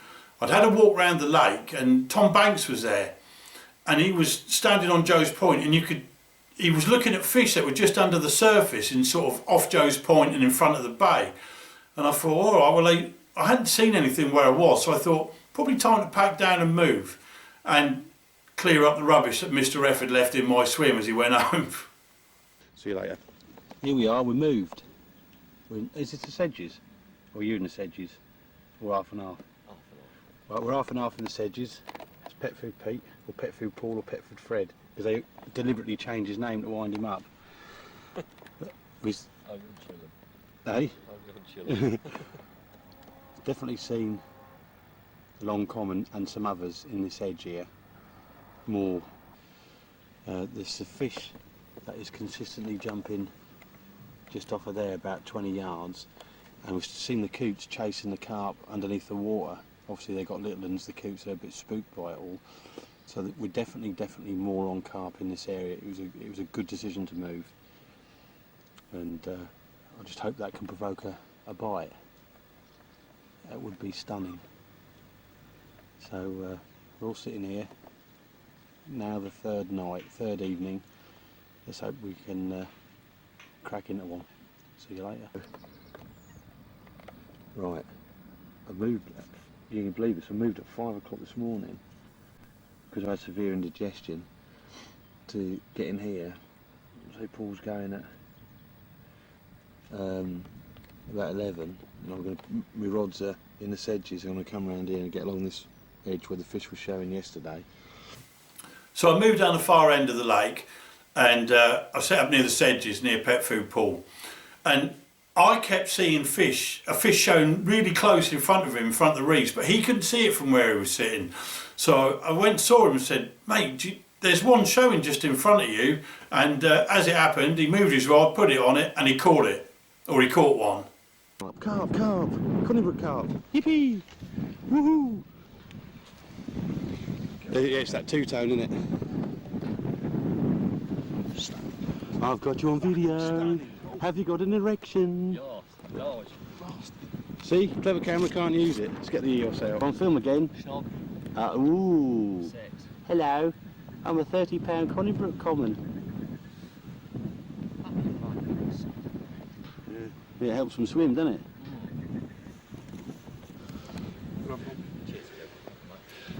Well done. It's a rare jewel. Alright. Now we're on the money. Confidence is extremely high now. Fish are still about. Seen one show about 40 yards off. Casters, extra hard sweet corn, and a little lee pop up. The next thing that happened is I've got in that swim where Pet Food was, and Cockle's gone to my right, sort of more towards Joe's Point. And we're sitting there, we're having a cup of tea and a laugh. Cockle's making the tea. I see a fish show long, about 90 yards. And I said to him, "Oh mate, there's one." And he said, he didn't see it, he was making his tea. He said, "Where?" So I put him on it, he's flicked out, boom. He's caught white tips, £30, and now I'm the official fish spotter. 30. Carp on my film, carp. There's clever Trevor with his bad haircut. I suggested we call it 40. There's carp. Caught right in the corner, eh? Oh, it looks well, doesn't it? That is white. That is white tips, isn't it? Yeah, I think I don't know if it is, because one very similar to it, isn't there? Yeah, there is. That picture was in the paper last week. Last week's paper. yeah, a couple seconds. Do you want to use this camera, do you? It's all exciting. No, sure. Just under £31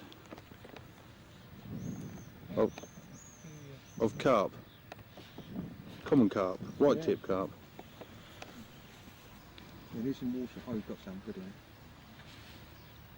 It looks nice. It's nice on that side as well. Cool, he's a stunner. Yeah. Didn't realise he was that nice looking. Yes, you can have some water. Are you thirsty?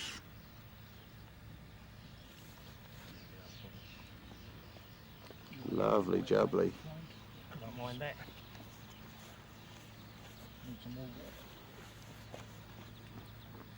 That's the one. Tail up. There you go, look at his tail viewers at home, that's why they call him white tips. Right, I'm going to... Other side? Yeah, the other side not so nice. Yeah, well done guys. Excellent. So now I'm in prime position in the bay. I've got fish all over me and I keep showing and topping. I've got 3 or 4 nights to play with. I've got to go and get Mandy, which if memory serves correctly, I nearly got killed on the M20 when there was a load of cones going down one lane and this car pushed me into them. And it didn't actually hit my car, but it forced me to go through the cones. They'll just knock the cones everywhere and skidding around and that. Proper moment. But anyway, I'd got in there, I'd got on the fish. I had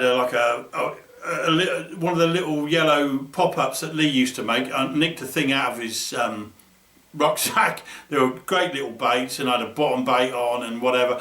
And I was fishing it and I had fish topping over me for, I think I was in there 5 nights. I had a couple of nights without Mandy, then 3 nights with Mandy. And they were there the whole time. And I'm like, I cannot buy a bite off these fish. And it was frustrating to say the least. And by the time I'd finished that week, I'm up to 30 nights without carp. And I'm starting to get a bit pull your hair out syndrome. 4:45 now. Coming into the 5th night. I think the fish are still, may just be about a bit still. It's not game over. But there is one little change. And it's not the fact I've moved a rod there, it's dun dun dun. The winkle's here now. And the dome. Noddy's sitting on top of the dome at the moment. We're just hoping for a fish. We haven't been far away from catching one, I do know. And obviously 2 caught. Let's just see what goes on. Righto, morning number 6, just on the 5th night. Fish are about today, jumping up and down, cockles crashed out, they were all pissed up. We had an Indian last night. We are in bite time now, but come on. It's now turning into a long week this. Come on, give us a bite. Right, here we are at Conning Brook. Hello. And it's Spug's 7th night tonight. So what's been going on then? First 2 days were a disaster. Just was nowhere near anything. Then I moved into the corner. We knew the fish were along here.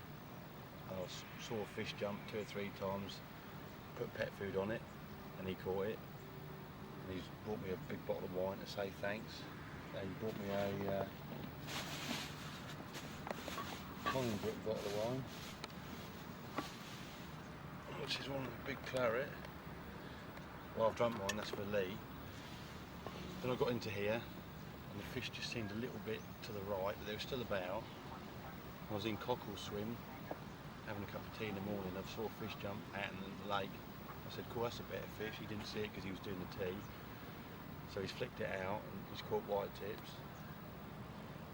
And he sort of said, oh, nice one, Spud, give you the official fish spot and all that rubbish.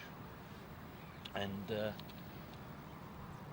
the last 2 nights in here, since when I got out, going to get winkle on Friday, nearly got killed on the motorway. This bloke comes straight across and pushed me into the cones at 80 mile an hour, and the car was going like that, and the motorway. I was very frightened. Then I got road rage and wanted to I kill. think your battery's going. Does it say battery? Flashing. Does it say battery? Yeah. All right, I'll hurry up then. And then the last 2 nights we've been down here, and we've got leads on fish, but they haven't ripped off yet. So I'm on them, and they're still showing this morning, although we're now throwing red herrings to everyone saying we don't know where they are, but we have seen fish here over me leads. It's bite time now, I reckon, and we just need that bit of luck to try and get me off. Don't know, this is my 18th night this year without a bite. About 30 nights since I've had one on here, which is my longest dry spell, so I just need to get up and running again and get one. And the next fish I catch out of here will make me very, very happy, especially after 6 nights, now coming into my 7th without a bite. They can't hide. We all know that in dire times, as we are now in, you've got to do whatever you've got to do. And I'm now going to use my magical kettle.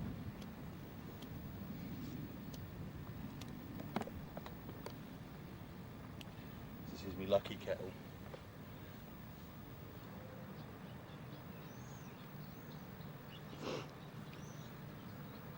Yeah, oh, we've got fire in there.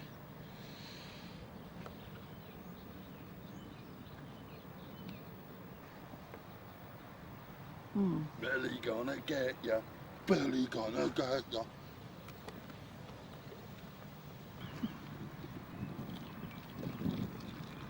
To me it tastes nicer as well.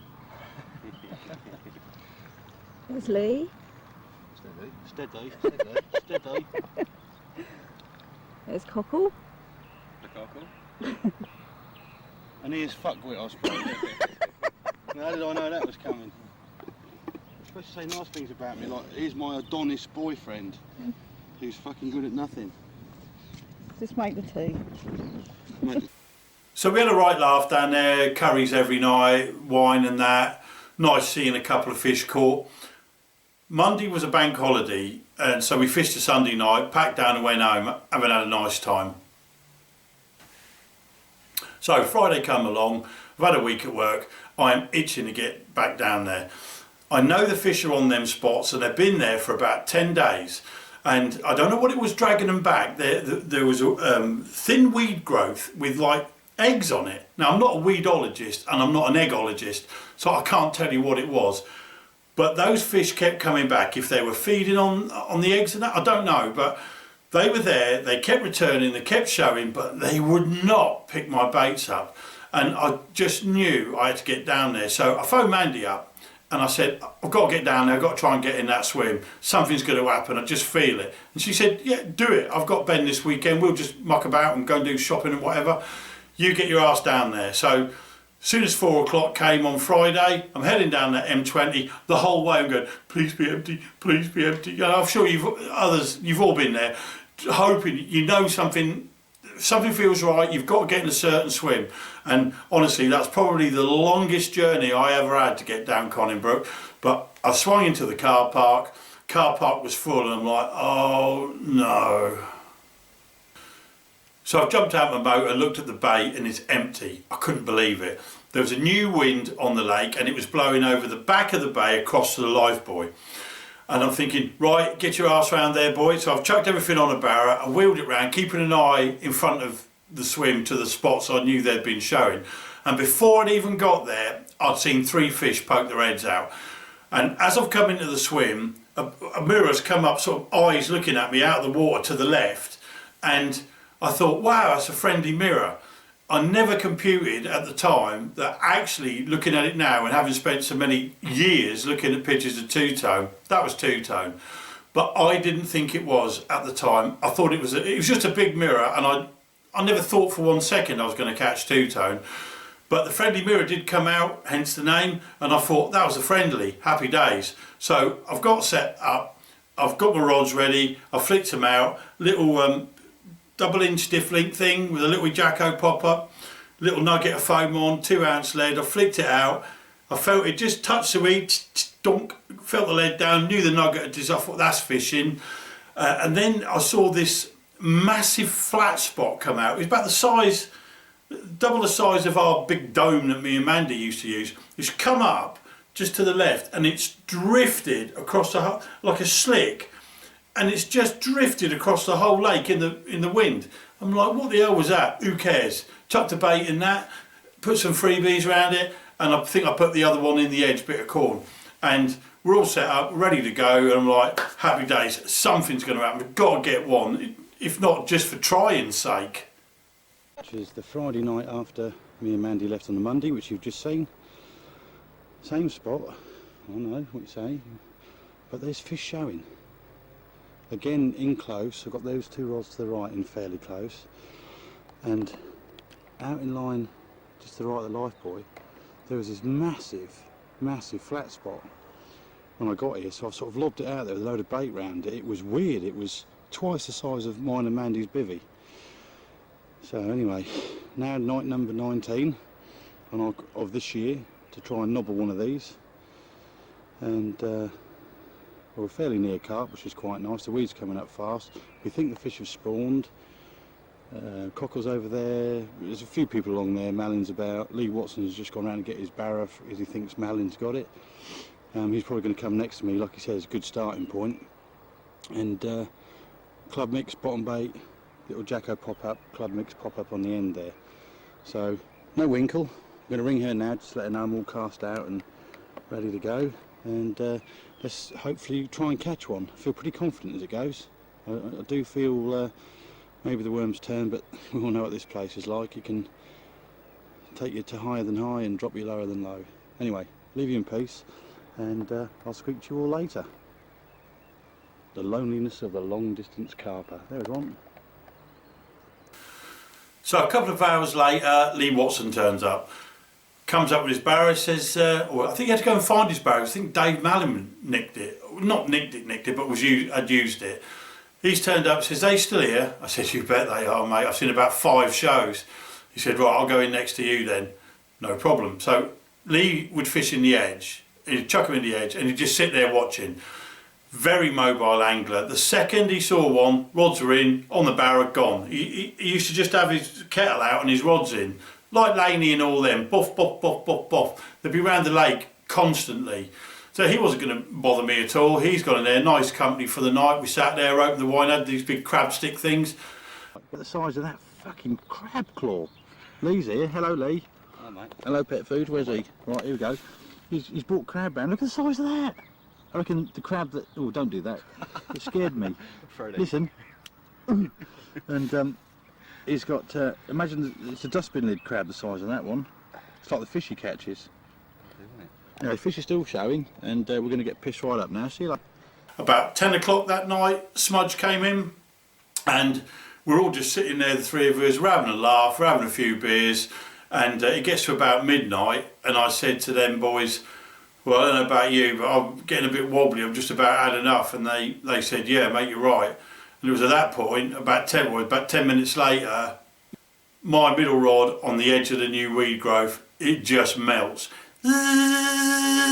And I'm like, fucking hell, it's the last thing I need. So I've gone over, hit it, started playing this fish.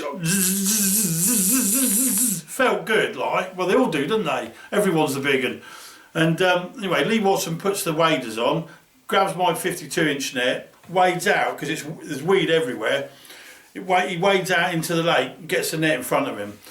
I'd had a light back lead on, I think over the initial weed, I can't remember. I remember it got a bit stuck as I'm playing the fish in the weed and the rod tip, but we managed to get it off, carried on playing, and I'm playing it, and obviously I'm in a great frame of mind. I've had a bottle of red wine and a couple of tins of beer, and this fish comes up in front of Lee. Now, Lee sees it in the head torch and he thinks, don't tell him. And he sort of goes in front of the net, and I'm there like, go on son, get scooping boy, get scooping, and I'm messing about. Fish has gone to the left, I've turned it, it's come back, it's gone in front of him, he's standing there with the net, he's seen it again, he's like, don't tell him, don't tell him. And it's gone in front of the net, and I'm like, go on son, get scooping, get scooping. He's like, it's alright mate, there's no rush. Turned it back, the whole thing took about 5-10 minutes, can't remember. Turned it back, he's got it in the net, he's had a look, he's thought, yeah, he's got it alright, he's got a big one, like. I'm still oblivious, I'm just happy I've caught one. 30 odd blank nights, and Lee just turns around to me and he goes, looks to me, well, it's a mirror, son. I went, friendly mirror, £38, that'll do me a new personal best. He goes, it ain't that one, mate, it's the big one.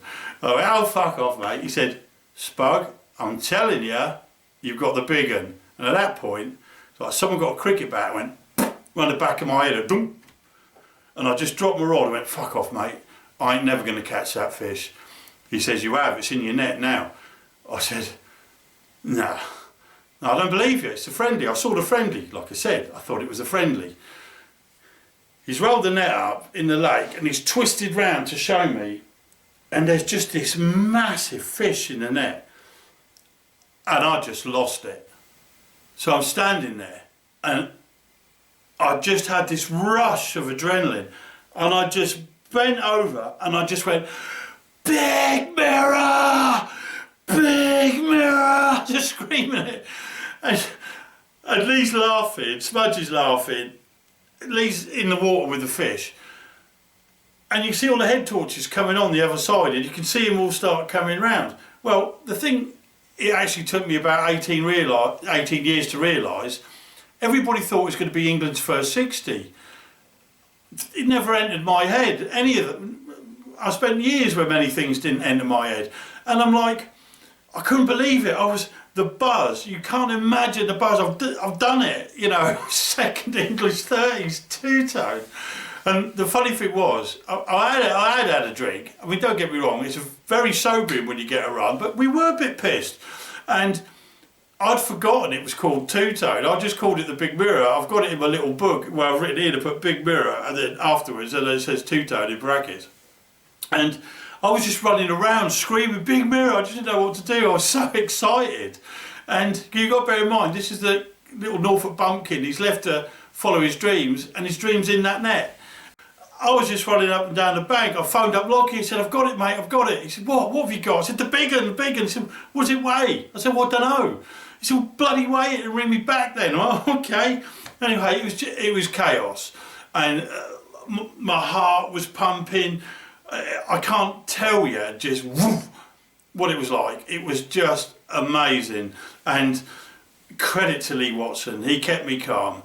He unhooked it, he weighed it, I didn't do any of that.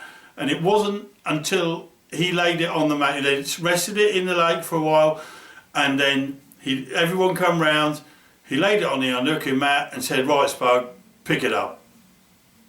I believe I caught it. Absolutely fucking delighted. All the boys are here. Someone's just gone to get a camera. I've got to lift it up. We're going to do the pictures and put it back, and we're going to try and fucking camera it on the video. If we see it, we see it. If we don't, we don't. We'll get a couple of head torches on it, but that will do. The fish has been caught, and I don't give a toss whether the photos come out or not. Because my English personal best is 56.5 pounds. Not bad, bearing in mind I caught my first 32 months ago. And just for the record, he's absolutely wasted. And come on, that Tiger! Long? That come long? on, Tiger! Right, if you hit that button. Oh, it's a friendly, we made a mistake, sorry. Cheers for that. Bug! Bug! Safety guard. Oh, it's on? Here she is. Oh no, I'm sorry. Alright. Well, just keep Yeah. Little Spug. Big smile. Hey, big mirror!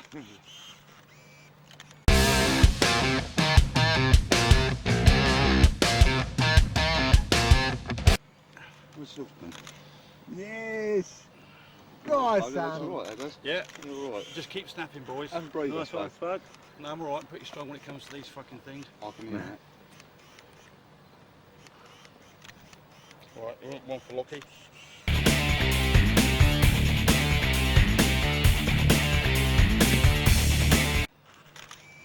Fucking hell, my eyes are going. Oh, God, is that cool? Is that you, Smudge, is it, or mine? Yeah, yours is Hold the button down. I am holding the button down, here it goes.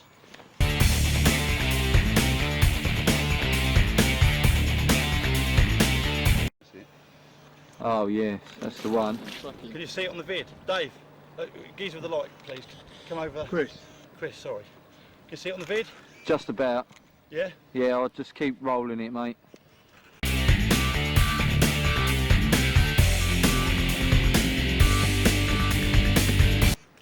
Turn around, Spug. You got to fucking. No, I ain't interested, mate. Yeah, You got to. Just Go on, get turn it snappy. over. we are. I ain't going for pictures, I've caught the cunt, that's all that matters. Turn around, it's alright. You're alright, you've got 5 minutes. I ain't bothered about. I'm not being funny. I ain't bothered about. Oh, look how big it looked when I. No, I ain't up for it, geese. You're all right. Just get snapping, please. I ain't bothered.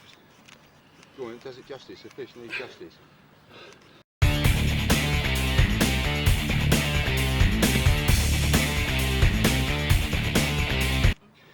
Right, Spud. Are we all happy now, yeah? Yeah, lovely. I've had enough of this. Well done.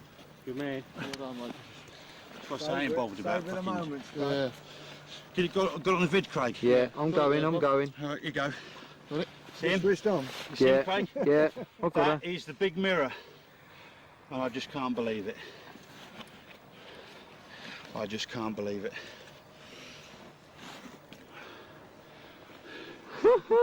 Mandy, you know the bobby. Yeah. Well, we didn't fuck him about, did we? No one can say that. Swimming off well happy. There she gone. Well done, son. So I guess it's still unseen footage.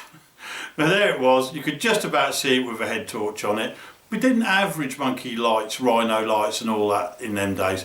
There was an option to get a car and put the headlights on it, and I said no, let's just get it back. As long as I get one photo, you lot have all seen it, as long as I get one photo to show I've caught it, that's more than enough. The cameras were flashing, my eyes were hurting, there was absolutely no way I was going to sack that fish. The fish is always more important than the angler, and I just said, you know, let's just get it back and let's just savour the moment. And we did. You know, Woodsy, I think it was Andy Kidd, the Bee Gees, Lee, Smudge, they were all around my bivvy, I think till 3 in the morning, just drinking and laughing and recounting the story. And I went to bed with quite a sore head. I'd done it. Not only had I caught it, and we were going on about this home and away thing, it actually made me the 4th British angler to get one home and away, and the time it went in the net, it was the second, obviously the second biggest fish ever landed, same fish, but it was the second biggest carp ever landed in England, and it was just off the chart. I don't know how much of that you could actually see, but I've just had a little look and I think you can see that it is that big girl. And I had 1 hour's kip. I can't sleep, I'm just bollocksed. I feel knackered, but I just cannot get to sleep, so I'm all excited. So I'm going to have a cup of tea with Lee now, and perhaps have a sleep in a little while. Bye. What video did I don't know what it looks like. Right, here we go. Going home now. Everything's all gone away. All back on that barriers. Whitey's come down to fish. Come to see the champion. Don't worry about that. Yeah, so it's home time now. Bye bye. Now obviously at work the next week the phones are just ringing. I mean obviously it was in all the magazines, all the weeklies, and you know, I got a lot of, "Whoa, you're the man, you're the man," and that sat uncomfortably with me because I'm not the man. I'm not a hero. I'm just me. I do my thing, and I genuinely felt I deserved to catch a fish, and maybe even that fish. I mean, there's only 20 odd in there, and if that's your 4th one, then every time you catch one, you're getting closer to it, aren't you? But I was buzzing. I'm still buzzing now, 20 years later, about it. But I did feel a little bit uncomfortable with the accolade that came with it, you know, because I was still the same person. I'd only just caught a 30 pounder, and here I am with the second biggest carp ever landed in England, and it was odd for me. And I'll also admit I was stressing about the fish. 2 weeks later, Dave Woods caught it, and I was over the moon, because those big fish, those freak fish, they're fragile and things can happen to them. And people, especially these days in social media, the lies and crap that can go round about you. And I was just praying, you know, that fish was out the water for 4 minutes, literally. We got that back real quick. They put it back for me. I was running around like a headless chicken. But they watched it swim off strongly and everything was fine. But I was still worried about it. I've had it with other fish since. You know, get them back, just get them back. And then you know in your heart of hearts that you've absolutely looked after them as good as you can. So when Woodsy caught it, I was like, yes, it's his fault. Well, luckily it didn't.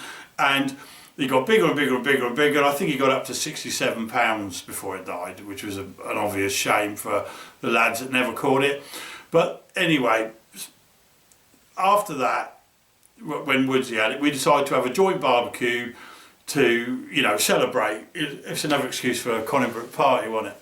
So we had a Conning Brook party, we had a little barbecue, and, you know, that was pretty much going to be the end of the chapter for me. It's on. Oh, we're on now. So you have to barbecue the bits of dead carcass. This is a carp we caught earlier on. We just chopped it up. Yeah, that's the friendly common. That's what's left of it. Target fish. Yeah, I got that one out of the way. That's right. So big mirror. Yes. So me and Dave decided to have a barbecue to celebrate our joint fortune. There's Dave. There's Dave. Hey, Hi, Dave. Yeah, I'm in charge of the There's old Barry. Yeah. Lee will be here in a little while. Me and Dave have got to sit in the sun and get a photo took to send off to Mr Jenkins later on, which he's requested. What, tonight? Yeah, we could do it tomorrow actually, as long as we've got the champagne in our hand. Oh, right. So it doesn't really matter. And when Dave caught his fish, I suggested we call it 60, which is a little bit of angling literature for you, for those that read the books. And we don't really care, we just thought we'd come and enjoy. We don't care if we catch, just come to enjoy and savour the time, really. Because I fluked it and he angled for it. Oh, yeah. That's right. Mine was skill. No, you deserved that, didn't you? Because you put all those people on that fish, and it was your turn. I deserve to catch a fish, yeah. A fish. Yeah, I got it sussed out though, after all the questions and things that have been said. I said, to be quite honest, this is what I've been saying to people at work, I deserve to catch the fish, because I've been trying down here, blah, blah, blah, but I don't feel I deserve the accolade that comes with it, because I don't want it. Whereas I think I deserve it.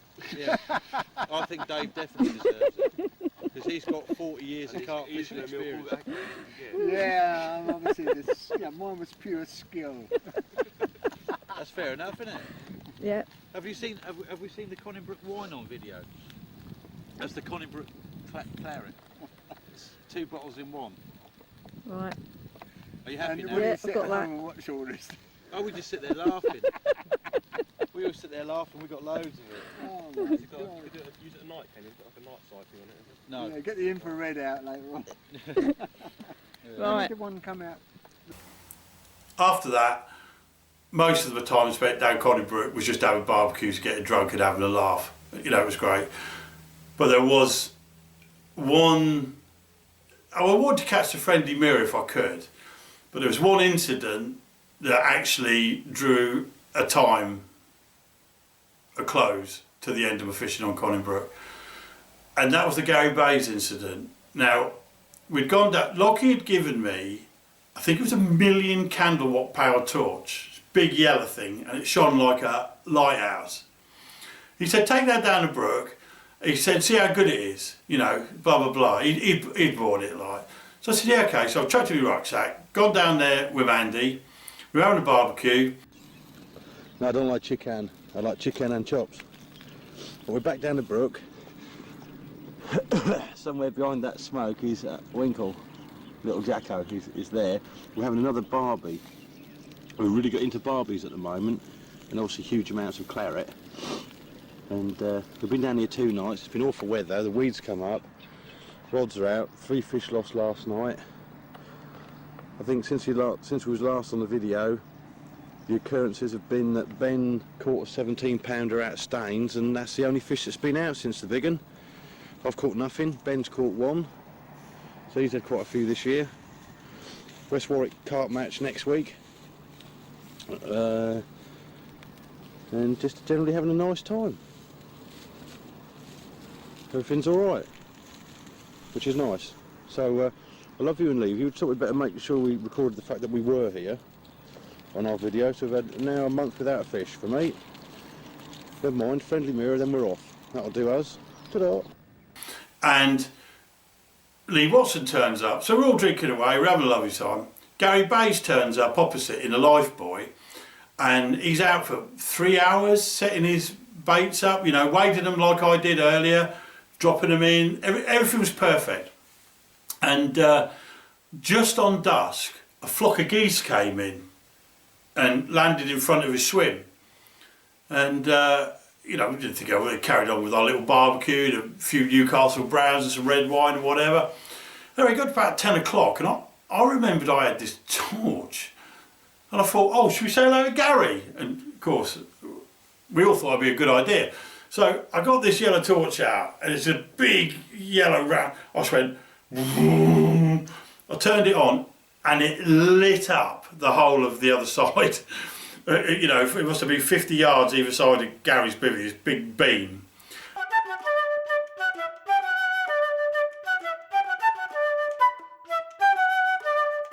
And the spotlight on his bivvy. And I've gone, hey, Gary! Like that. And these geese went, poof, poof, poof, poof. And they just all took off. And we're all laughing. I've chucked it back in the tent. Anyway, next morning, I've got up, bad head, and Lee Watson's having a cup of tea on top of there's a little sandy spot left of the bay. I've gone to see him for a brew, and he said, oh, Basie ain't happy with you. I said, why? I had no recollection of it whatsoever. And he's recounted the story, and I'm like, oh my God, I've got to go and see him. Absolutely got to go and see him. I'm completely in the wrong here. I don't have any defence whatsoever. So I've gone round to see Gary, and he's sitting in his swim. I said, Gary, I am so sorry, I'm an idiot. Short of giving you a blowjob, what can I do to make it right? I hold my hands up, you know, I'm a prick. He went, hey, fucking hell, Spugler, it's just deer ticket mentality. I said, Gary, I agree, I am so sorry, you know, blah, blah, blah. And Gary's a really nice bloke, and to be fair to him, he was all right about it. And I said, you know, I said I can't apologise enough, mate. So, anyway, as luck would have it, roll the clock on to the October of that year, Gary caught it, first English 60.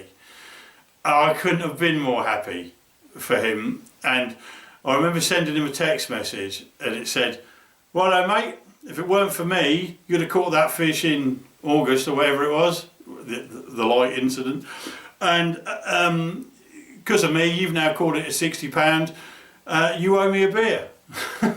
Gary comes back with, I'll buy you one the next time I see you. You know, I'd obviously put congratulations on that.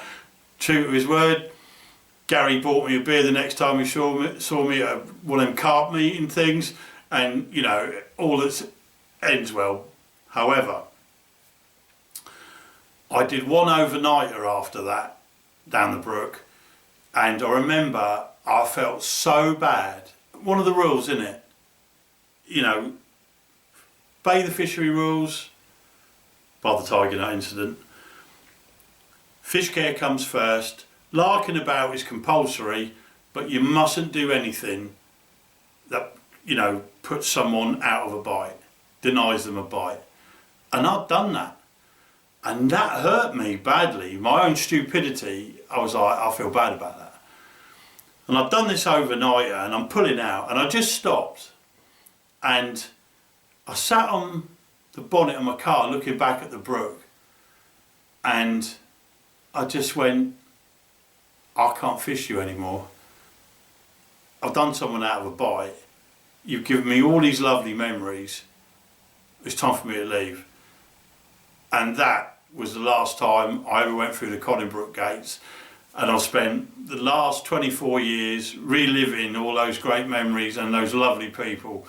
And, you know, it was a great time for me in my life.